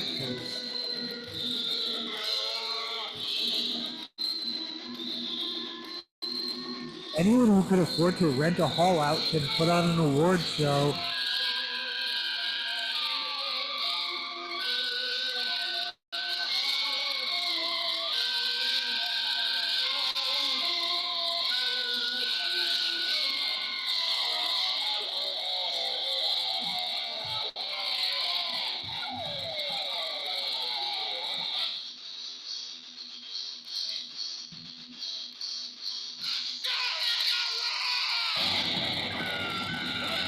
Oh, this is according to the BBC.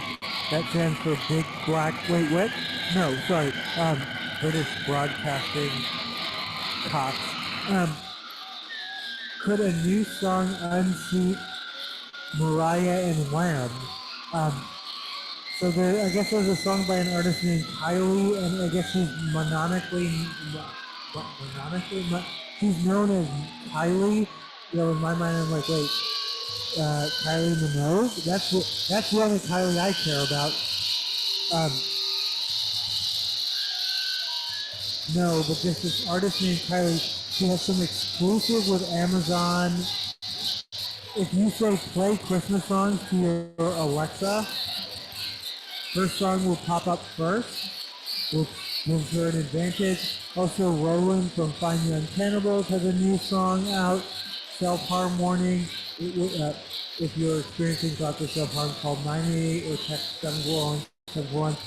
It was originally called Pop Suicide, and it was originally kind of a depressing song about how people thought they would become a pop star and that would be great, but it turned out to suck.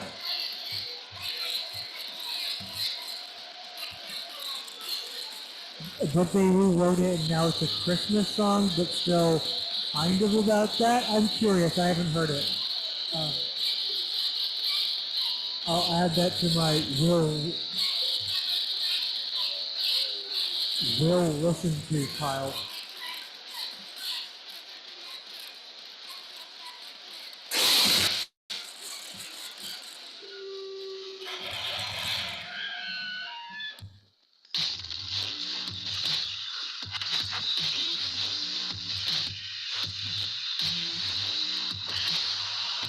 Wait, okay, I'm listening.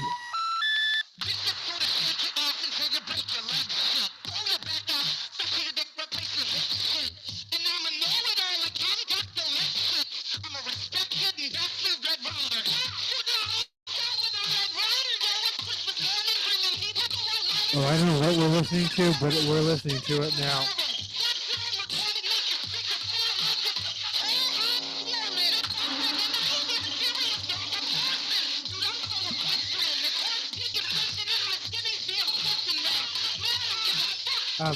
Axl Rose sings Fly Away Eyes is by the Rolling Stones off of Some Girls is the best country song of all time because something Chuck Berry.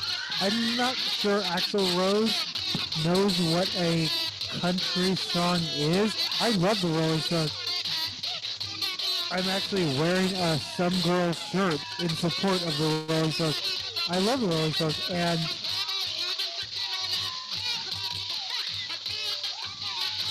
that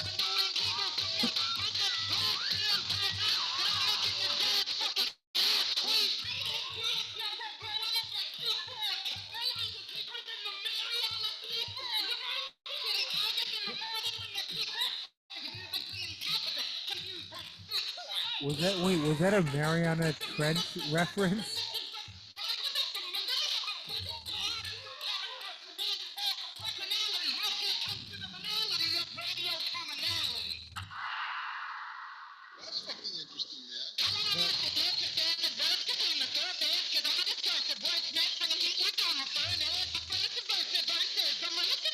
But no, Fly Away Eyes by the Rolling Stones is a great song, but it's not the best country song. I absolutely dispute it's not the best country song of all time. Sorry, Axel.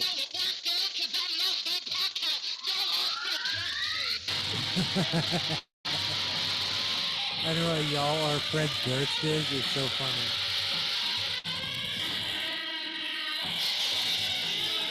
Nothing wrong with being Fred Durst. Someone has to be. Mostly Fred Durst.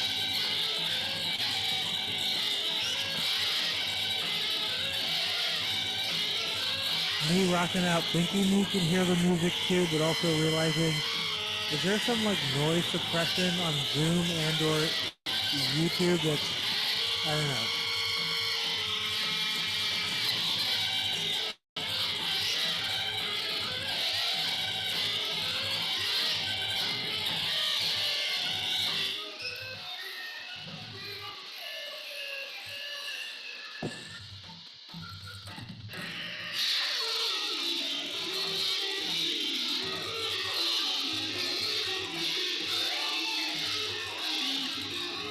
All right, we made it.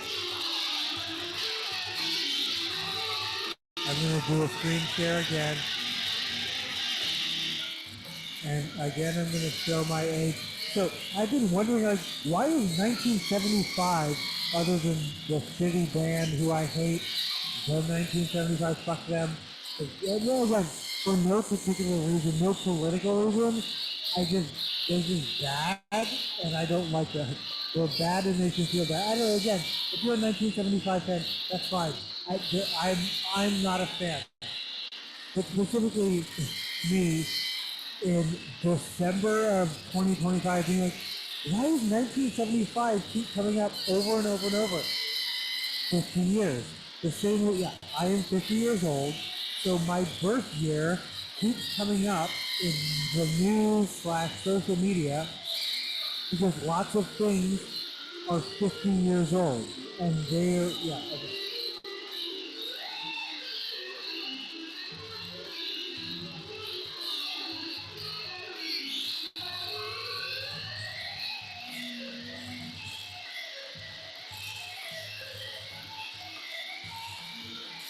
I have no idea what we're listening to or what we've listened to.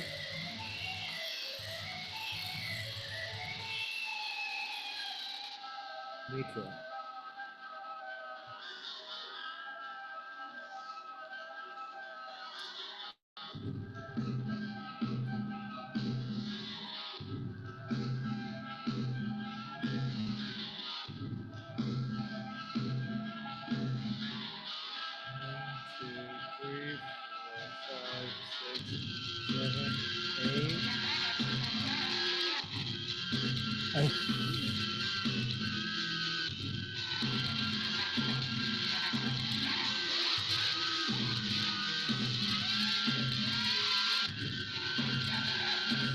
I, yeah, no, I'm still not sure what we're listening to, but it's off of this compilation.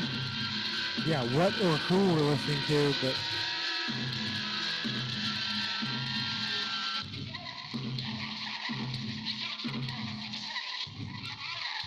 give me 1 second.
Well, I don't understand why all these songs are like blending into each other when it's a compilation. Like this all feels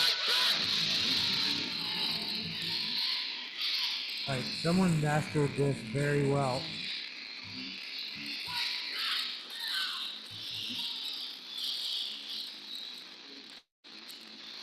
I think we're listening to The Great Sadness with Great Black Pig.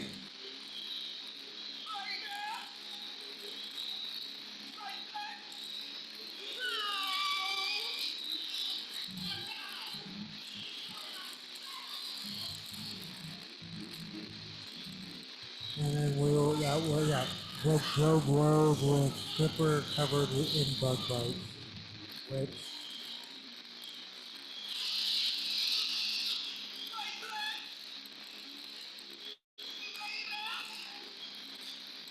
I will be screen sharing for this next segment.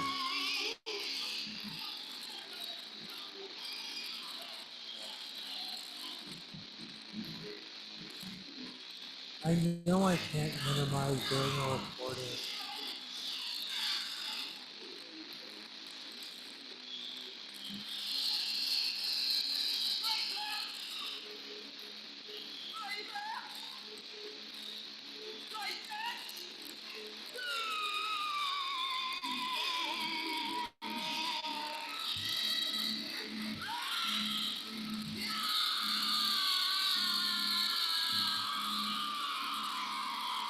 We've already shouted out and called out paste.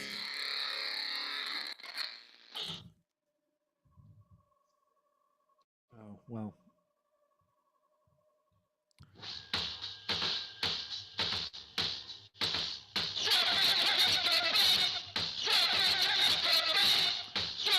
This is Joe Blows with stripper covered in bug bites.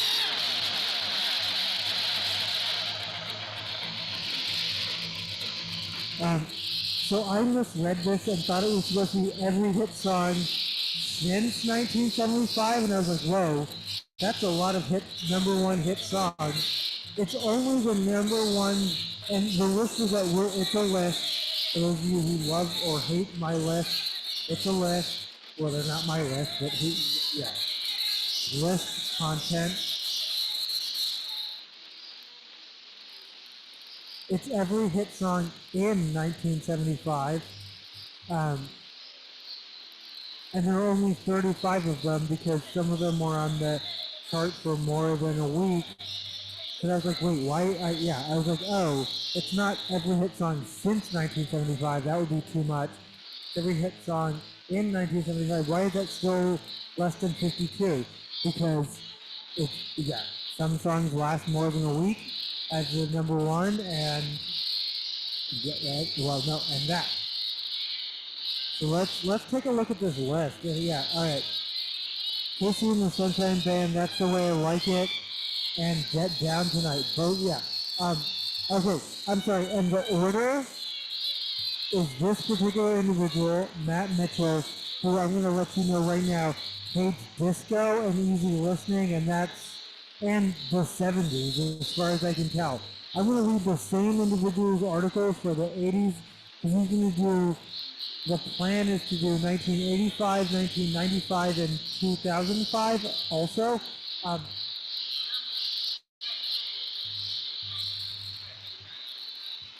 this is the year I was born. And okay, so That's the Way I Like It. I absolutely remember. Like, obviously I was at 0 years old. I'm joking because normally there are a lot of things, including organizations called 0 to 3, but typically in early learning, we say birth to 3 because no one is 0, no one is a 0. So, anyway, I was just born, so I couldn't have remembered it in real time, but as far as like songs I remember because they were popular in my lifetime. So, yeah, many of these songs from my birth year I would have heard later, but they stuck in my head / are stuck in our society and or not. A lot of these are long forgotten. Side A and B. Okay. Okay.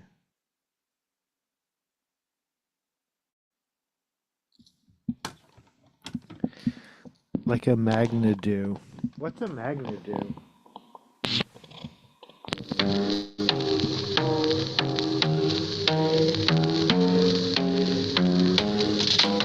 Is this a 45? Because this feels like the wrong speed. Oh. This is the best place to find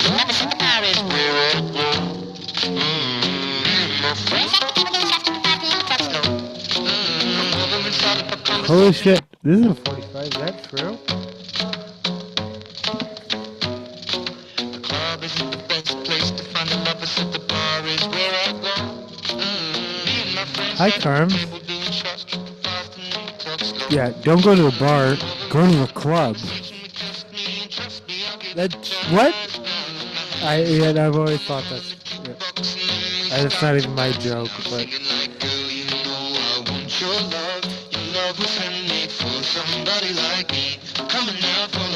I'm sorry, we're listening to Ed Sheeran's Shape of You. Hardcore underground. Ed Sheeran lived unhoused. He wasn't just busking. He was McKinney Vento.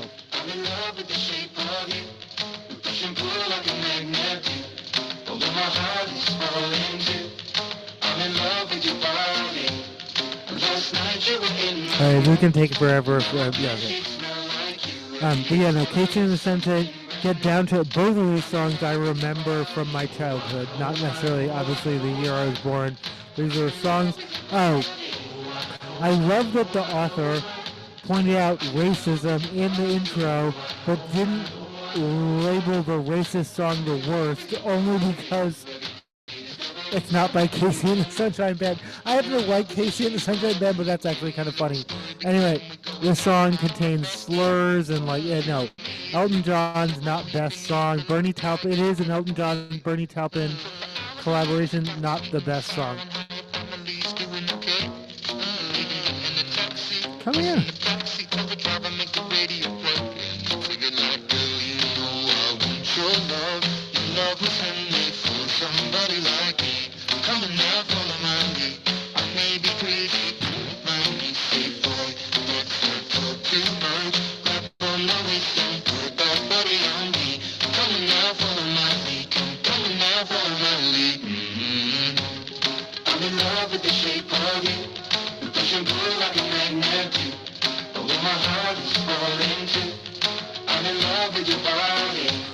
Neil Sedaka, Bad Blood.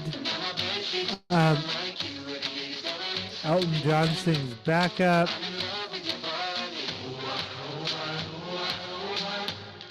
Three Weeks. But yeah, no, that's where I figured out this person just hates kind of, I don't want to say easy listening, but yeah. And disco, yeah. Barry Manilow and Mandy is an amazing song. I love it. Shut up. You came and you gave without taking, but I sent you away. DJ Thomas, hey, parenthetically, hey, won't you play, close parentheses, another somebody done somebody wrong song. That feels like a Fall Out Boy song for some reason. Like, they need to do a cover of this just on principle of, like, this is the origin of, like, Fall Out Boy song titles.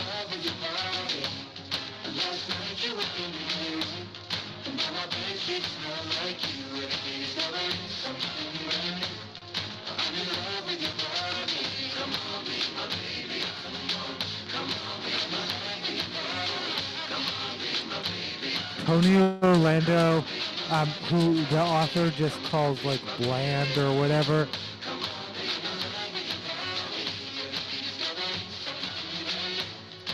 Spring 1975 was a bleak time for mainstream music.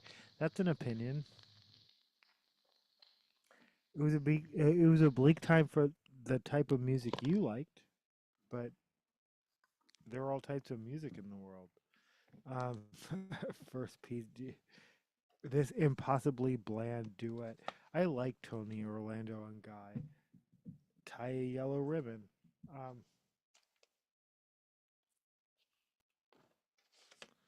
This is Sick in Your Head by the Heartbeeps. We're just going to play some Heartbeeps. Oh, oh.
For the record, I love DJ Thomas and Tony Orlando and Guy. Freddie Fender before the next teardrop falls. Halfway between country and Tejano music. I love that. Freddie Fender's interpretation of Vivian Keith and Ben Peters before the next teardrop falls is a dreamy little number performed bilingually. Doesn't seem like Fender likes this tune very much.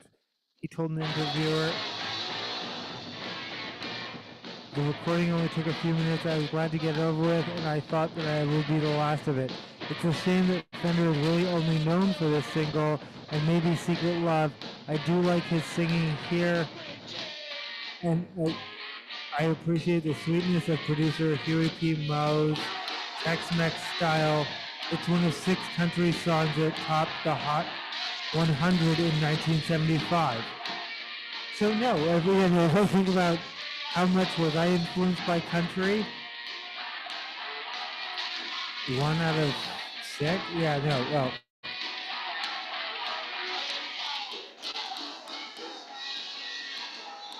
That sounds about right. Silver Convention, Fly Robert Words, Fly Robin Fly. Now presenting the only number 1 with 6 words. It's an instrumental, not the only one. My Eyes Adore You. What do they call it? Well, it's actually Frankie Valli and the Four Seasons, but was released under Frankie Valli's name alone.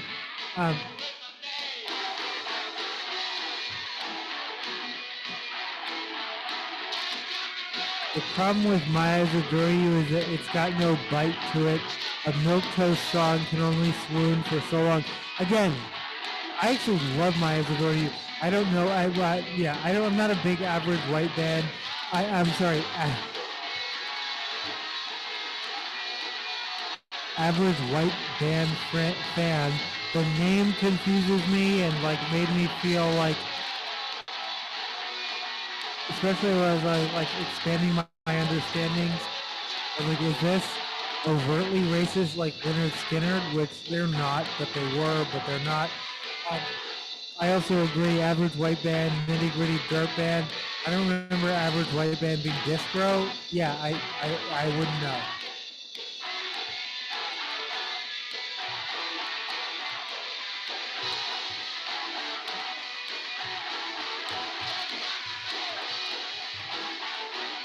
Hamilton, Joe Frank, and Reynolds falling in love.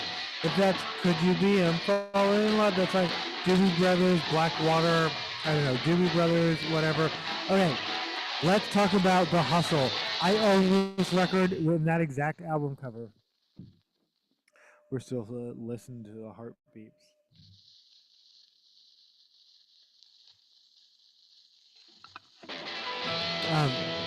Forget the Macarena, Time Warp, YMCA, Cha-Cha Slide, Locomotion, Cupid Shuffle, Hokey Pokey, and the Dougie. Teach Me How to Dougie. The Hustle is the greatest dance song ever. It's not even close. Okay, well, at least I agree with this reviewer on one thing. The fact that it came out the year I was born is probably a coincidence. I learned The Hustle. Can I still do The Hustle?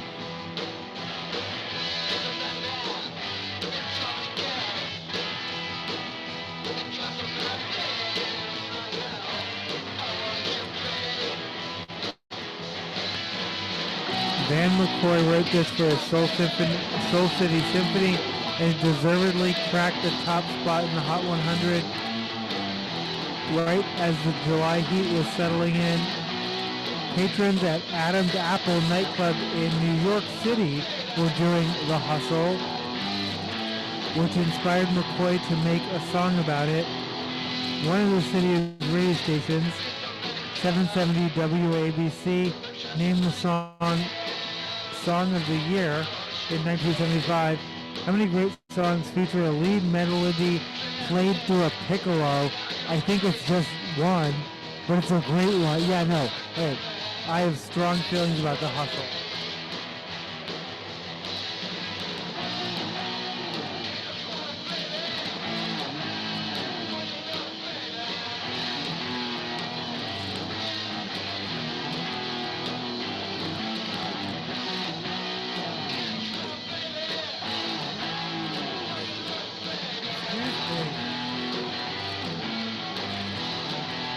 Olivia Newton-John, Have You Ever Been Mellow?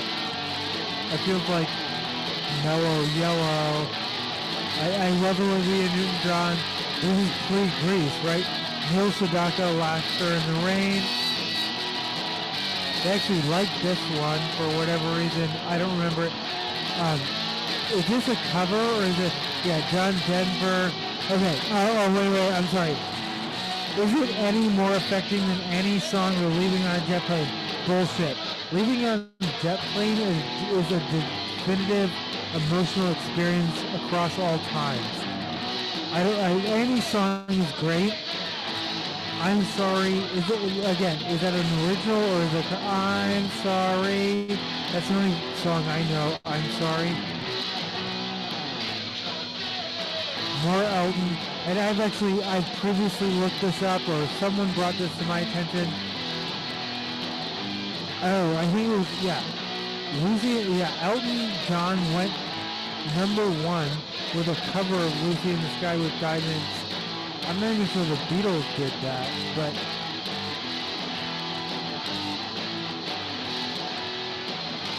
DG's Died Talking, that's fine. Captain Tennille, I know someone, Love Will Keep Us Together is an incredible song.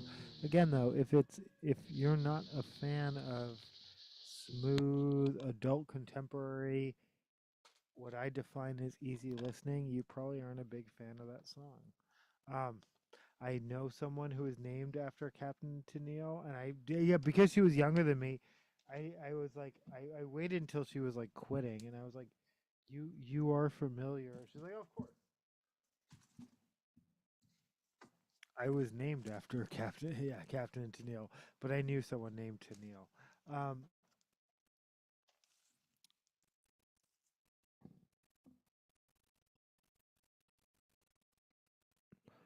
This is A Horse with No Name, which would have been my first introduction to America, off of some compilation they advertised on TV over and over and over.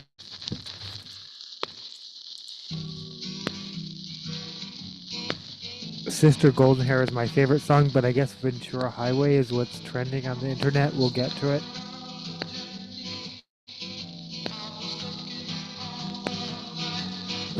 John Denver, Thank God I'm a Country Boy. So, they didn't, dissing John Denver and then claiming a random song no one's ever heard of is one of John Denver's greatest recordings. I think we all agree Country Roads is, anyway. I have questions. Millie Ripperton, Loving You. Whistle Register. Millie Ripperton's vocals span from C-sharp 4 to F-sharp 6. Very well might be the greatest singing performance captured on tape. Agreed. Sorry, Ariana Grande. Sorry, Mariah Carey.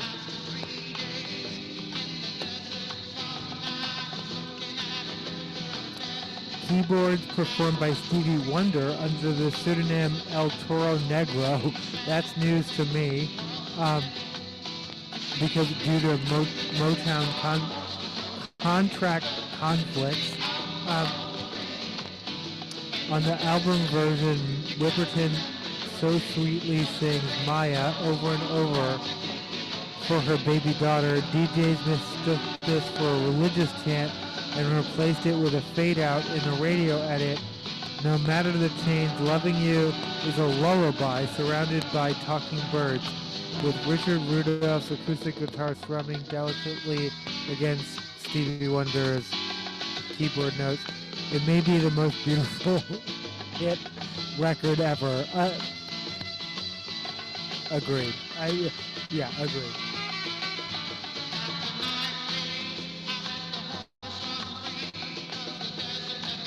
Ohio Players with Fire.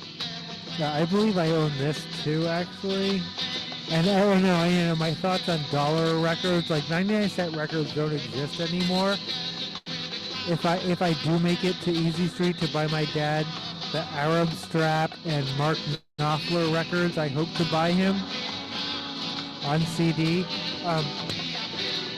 Yeah, the cheapest they have free for 10, and then and then sometimes they do $5 each or 3 for 10 is the cheapest.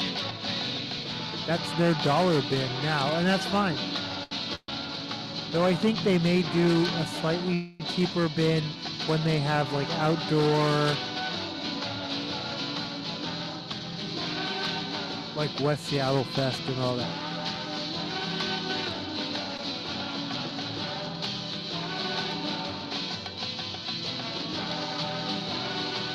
Eagles, Elton John Band, Philadelphia Free Night. Yeah, no. America, Sister Golden Hair is what we're listening to right now. But we're listening to A Horse with No Name. Thanks to TikTok, Ventura Highway has become the drink of choice for budding America fans, but we must pay Sister Golden Hair toll always. What I think of as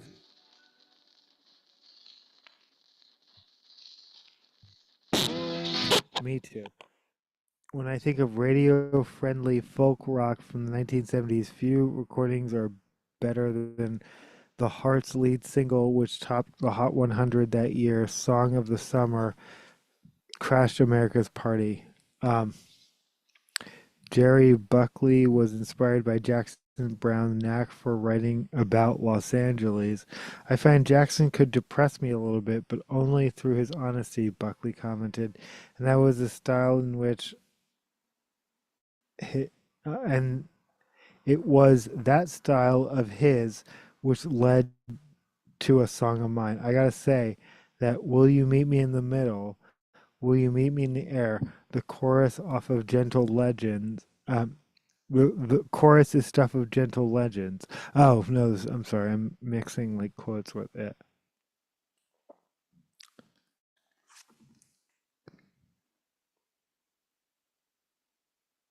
I am going to play Sister Golden Hair, but I'm going to play Ventura Highway first, because this is a song I'm less familiar with, because I'm not on TikTok all the time.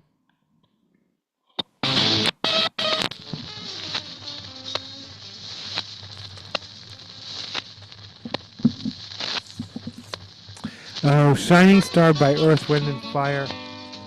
I love that song, and again, I don't remember it from when I was born, but it's been part of my childhood and life, my entire life. That Shining Star by Earth, Wind, and Fire. Like a Rhinestone Cowboy. Glenn Campbell, Rhinestone Cowboy is a great song. The Carpenters, how are you going to put a cover that no one remembers? Please Miss with Postman is a great song. I would have to look up the Carpenters version, but I doubt it can't be that incredible because there are so many great versions of this song.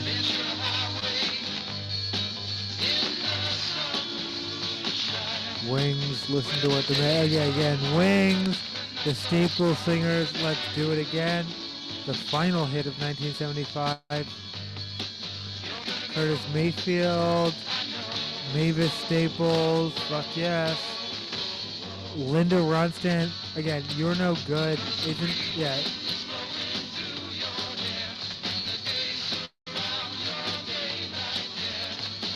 You're No Good is exactly the kind of breakthrough hit single she earned after touring with the Doors, Neil Young, and Jackson Browne.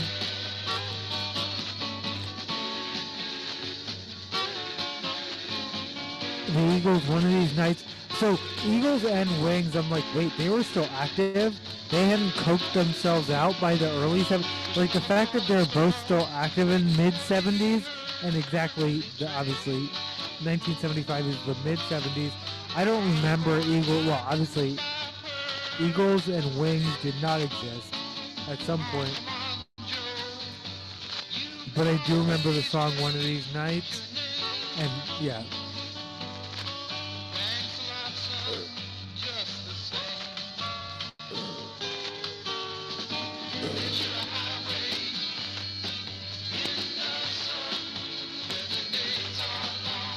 LaBelle with Lady Marmalade.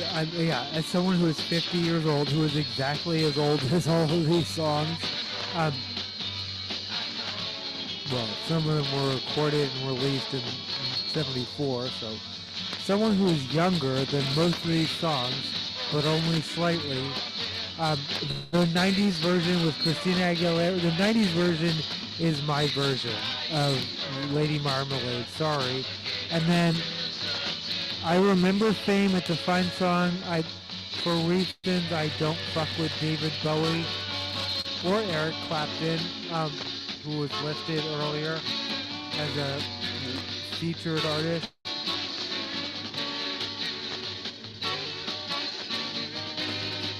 And it's for the same reason for both of them, how they spoke about immigrants in the 70s.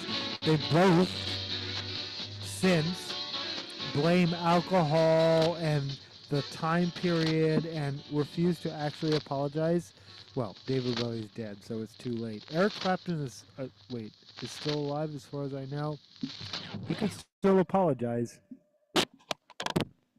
but most likely he's gonna die like David Bowie, meaning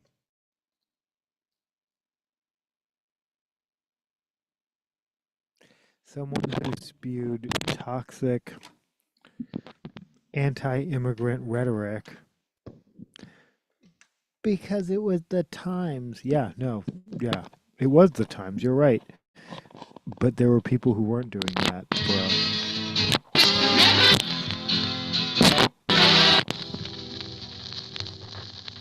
This is Sister Golden Hair by America. Fuck David Bowie and fuck Eric Clapton. And fuck America right now. In case that wasn't clear. In case that sounded like a patriotic thing.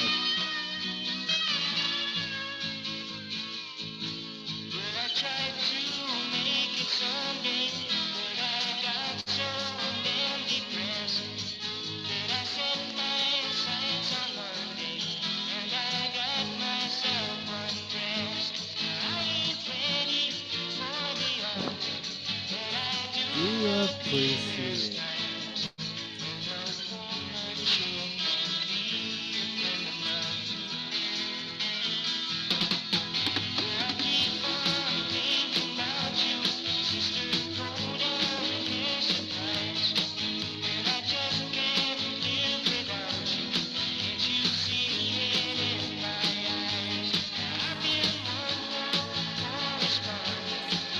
Aerosmith scores its 10th, a top 10 LP for the 6th decade in a row because of its Youngblood collab.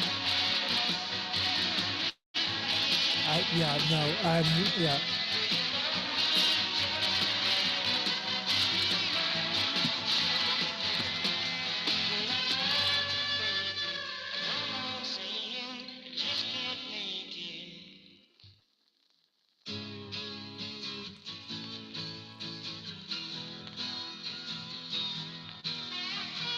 We got some sports news. Go sports ball. And obviously, you probably should turn to anyone else except me for sports news, but here we are.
I'm gonna play some more Aerosmith, though. You might be like, "That's just don't." They're compromised. That's all been documented in someone's autobiography. Like Steven Tyler really did stuff. Whatever. Listen, Mama Ken.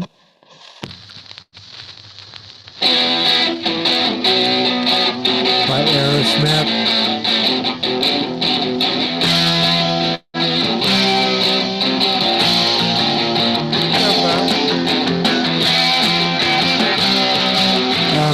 Okay. This is according to the sporting news. This is, like I said, we're going to get to some records. We already talked about, no, we're talking about Aerosmith. Hi.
Okay.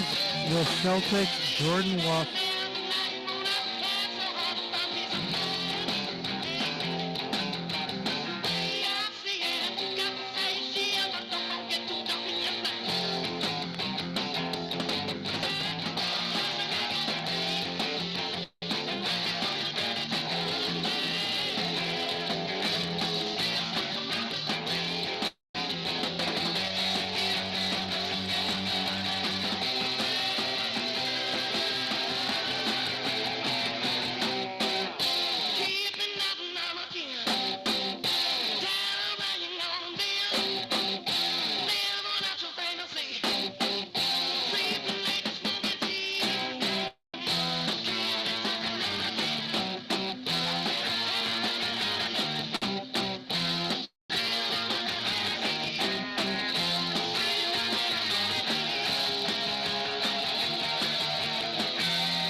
This is Walk the Dog by Aerosmith off of, I don't know, some record, whatever record this is.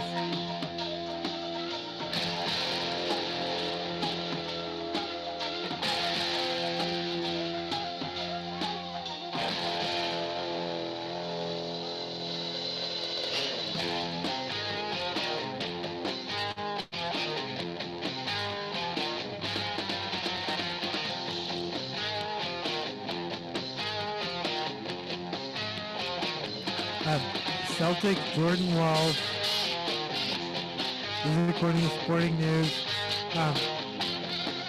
broke a world record, shooting 18 for 19 shots from the floor. He is the first non-center in the NBA history to score 45 points plus while shooting 90% or better during a 3-game span. I know it's a very specific. We're gonna get to LeBron James, I promise. So again, first non-center to score 45 points or more in the NBA, shooting 90% or more during a 3-game span.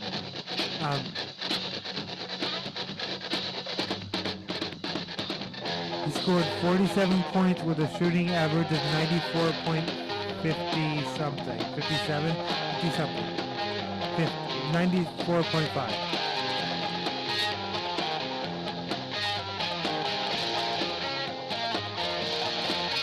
They're really trying to like.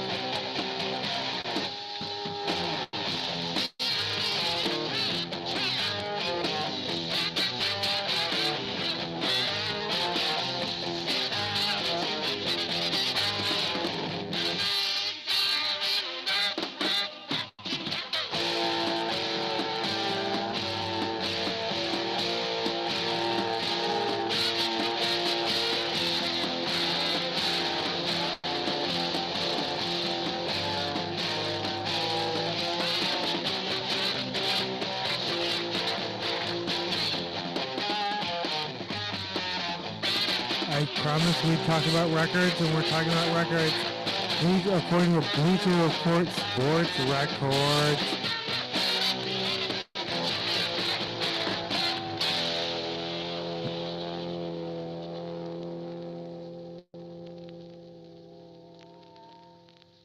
That was Hair of the Dog.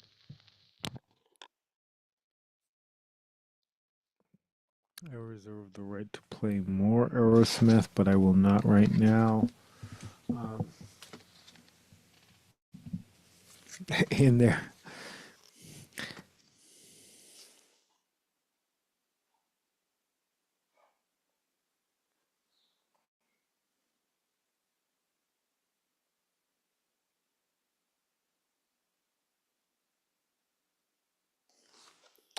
This is What's the Matter with the Kids Today by NoFX, followed by Leave It Alone.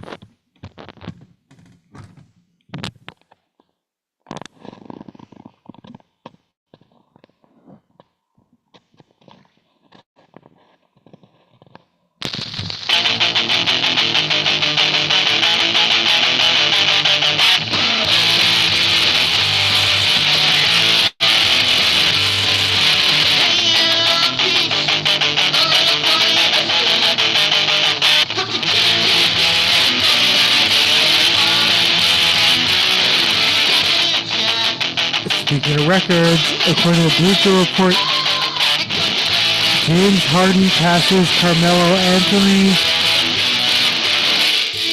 on the NBA all-time scoring list. So James Harden enters the top 10 with 28,292 points. Shaquille O'Neal, 28,596. Kevin Durant at number 8 with 31,024. Wilt Chamberlain, well, that's a record that's going to take a while to beat, but 3,100, 419, 31,000. 419 points.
Me when I could play more, sure, but I'm not going to, cause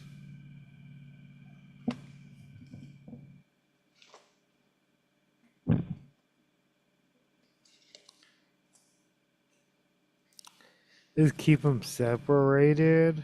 I'm sorry. Is Come Out and Play by The Offspring, aka Keep Them Separated.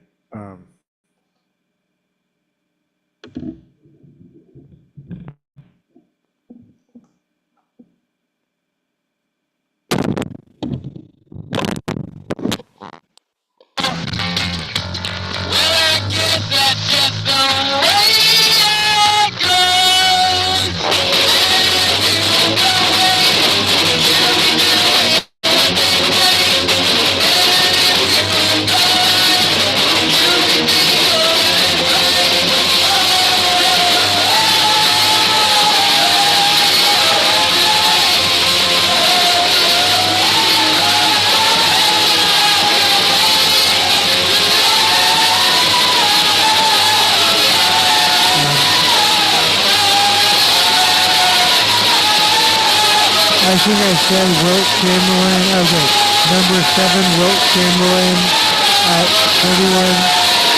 I'm sorry. We're talking about the NBA top scorers of all time as of this date right now, because that list will change. Yeah, James Harden just passes Carmelo Anthony to enter the top 10. James Harden at number 10, Shaquille O'Neal at number 9, Kevin Durant at number 8, Wilt Chamberlain at number 7 with 31,419.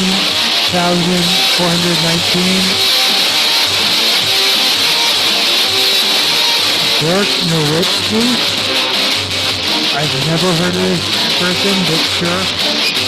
Number 6 at 31,560.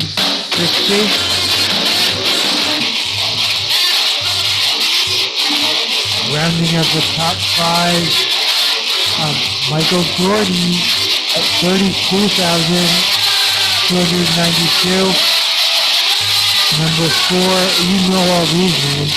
Cody fucking Bryant, 33,643.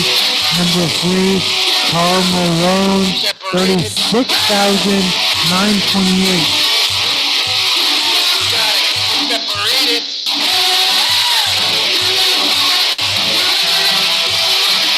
Number 2, Kareem Abdul-Jabbar, 38,287.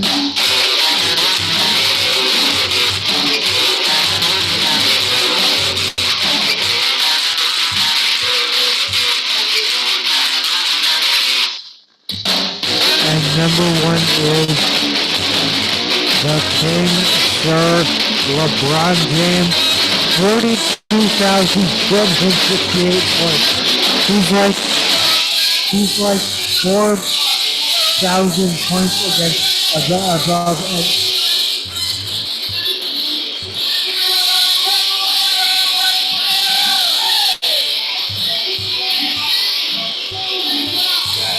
Separated.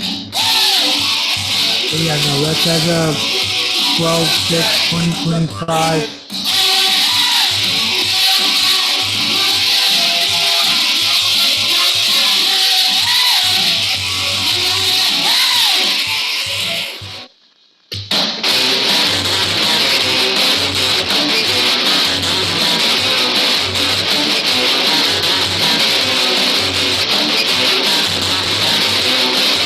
Cool.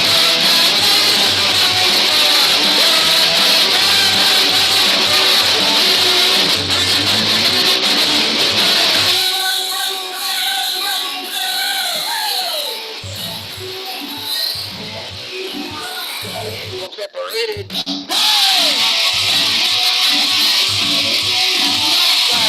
Separated.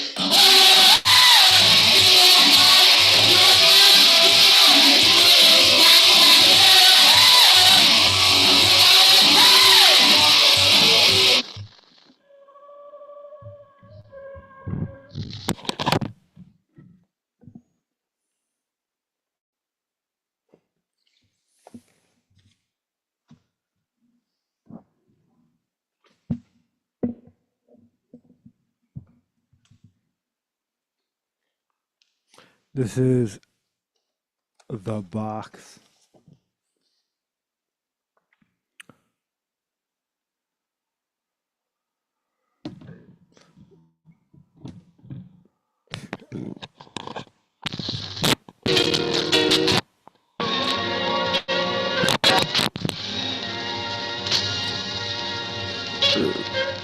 Roddy Rich.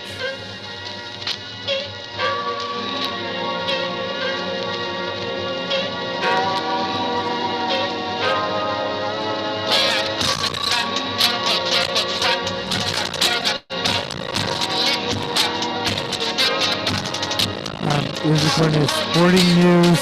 This is why we call him King James.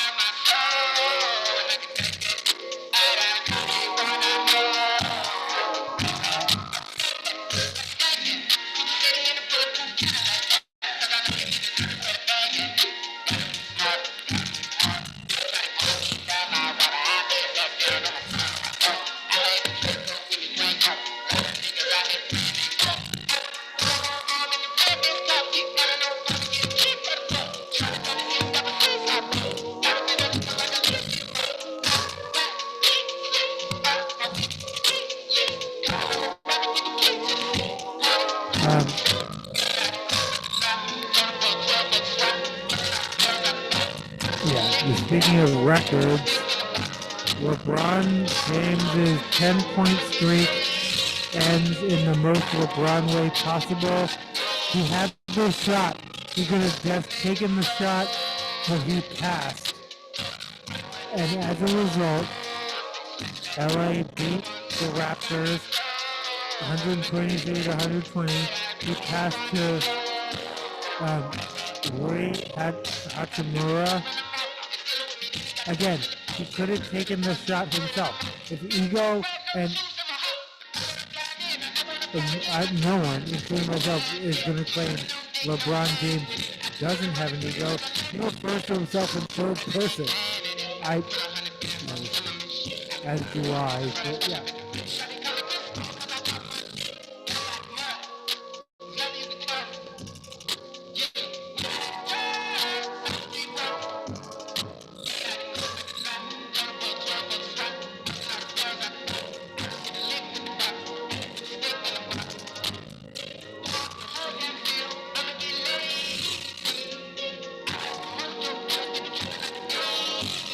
Like I said, LA won 123 to 120 over the Toronto Raptors.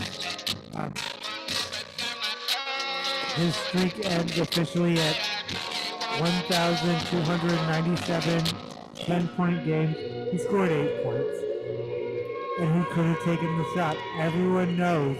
Everyone who was there, everyone who is here now in real time will remember. LeBron James could have taken the shot, but he passed.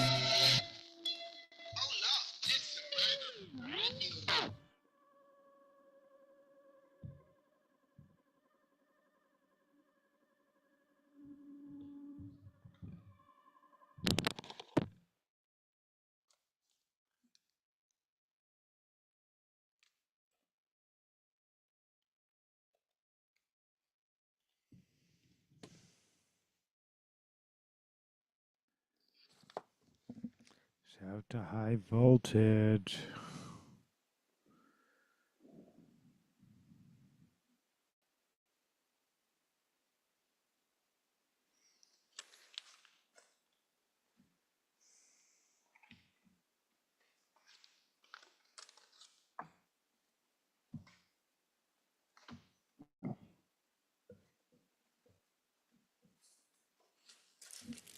Oh, me too. This is a fabulous Downey Brothers with work harder or eat dirt. This is work harder. Actually, this is eat dirt. No, this is work harder. Well, I'm still like Mr. Carter. I can work harder and I can.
Brothers.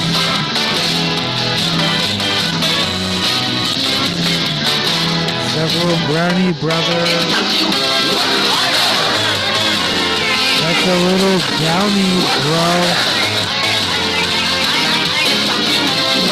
I said bro, not girl.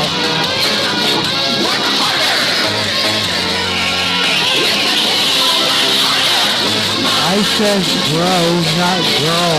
Raise out, whatever.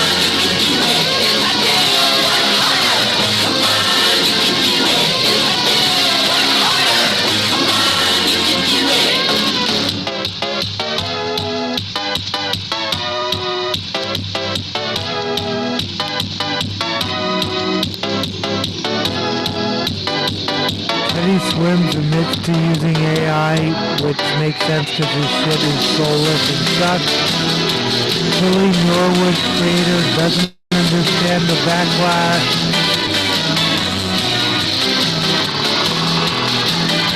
He claims their creation is not competition for real actors, but also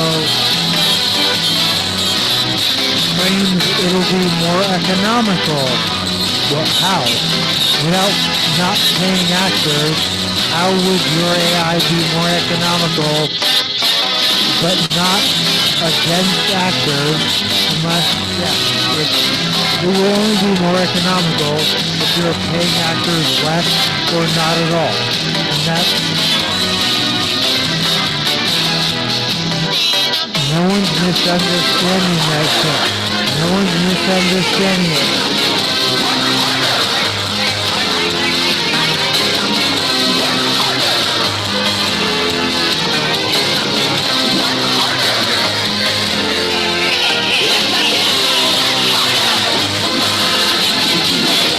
Oh, interesting.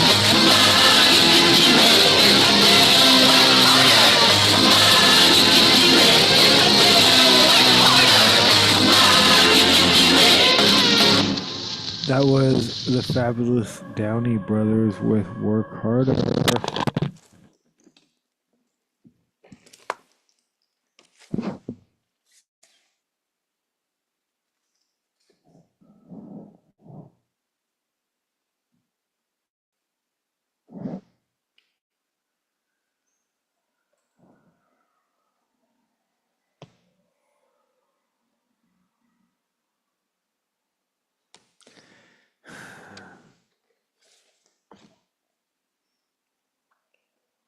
There's Anthrax with Caught in a Mosh.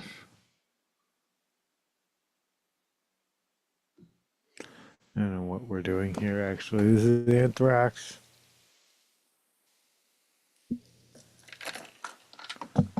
Me too.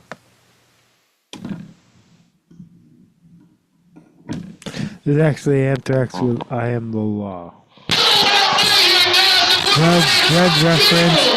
Now all restaurants are Taco Bell.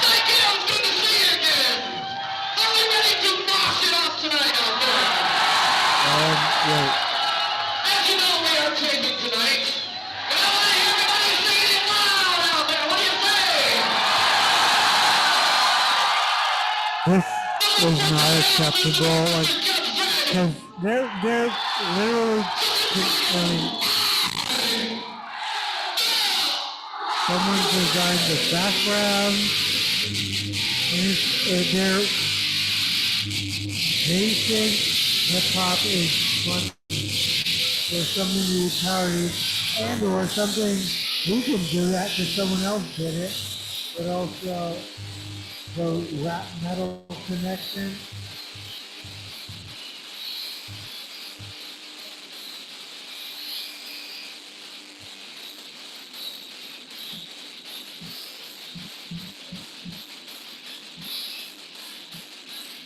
I said Teddy Skin commits to using AI.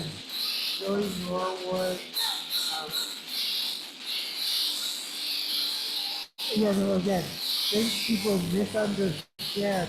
It's not taking jobs from real actors.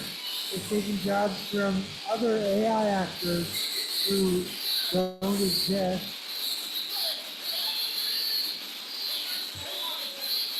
And also, it's economical, but don't ask what the economic.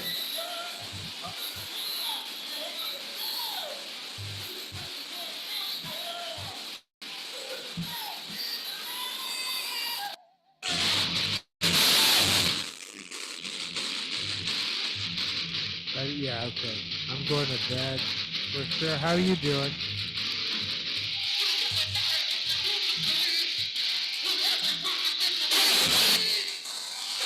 Thanks for listening. Thanks for watching. Thanks for reading. Book Wurld.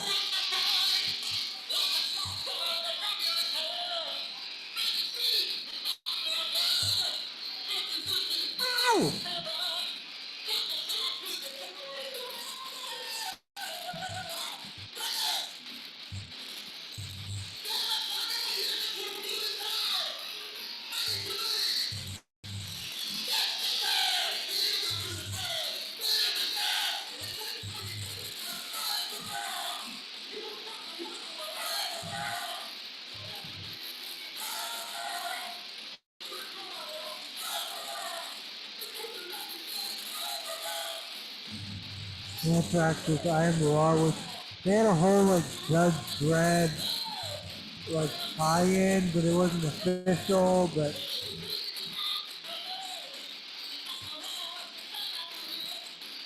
also Anthrax supports Steve.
Whoa.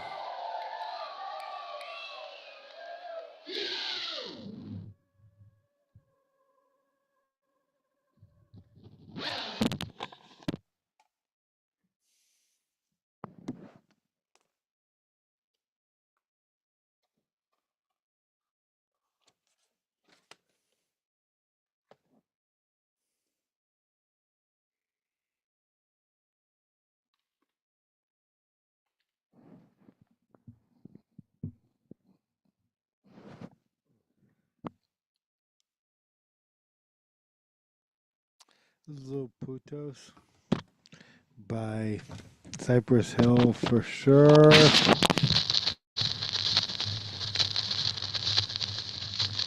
Followed by Legalize It. Followed by Hits from the Bong, possibly.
Thanks for listening. Thanks for watching. Thanks for being you.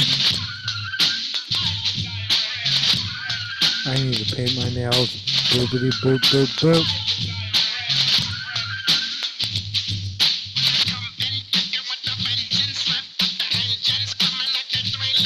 Thanks for watching. Thanks for watching.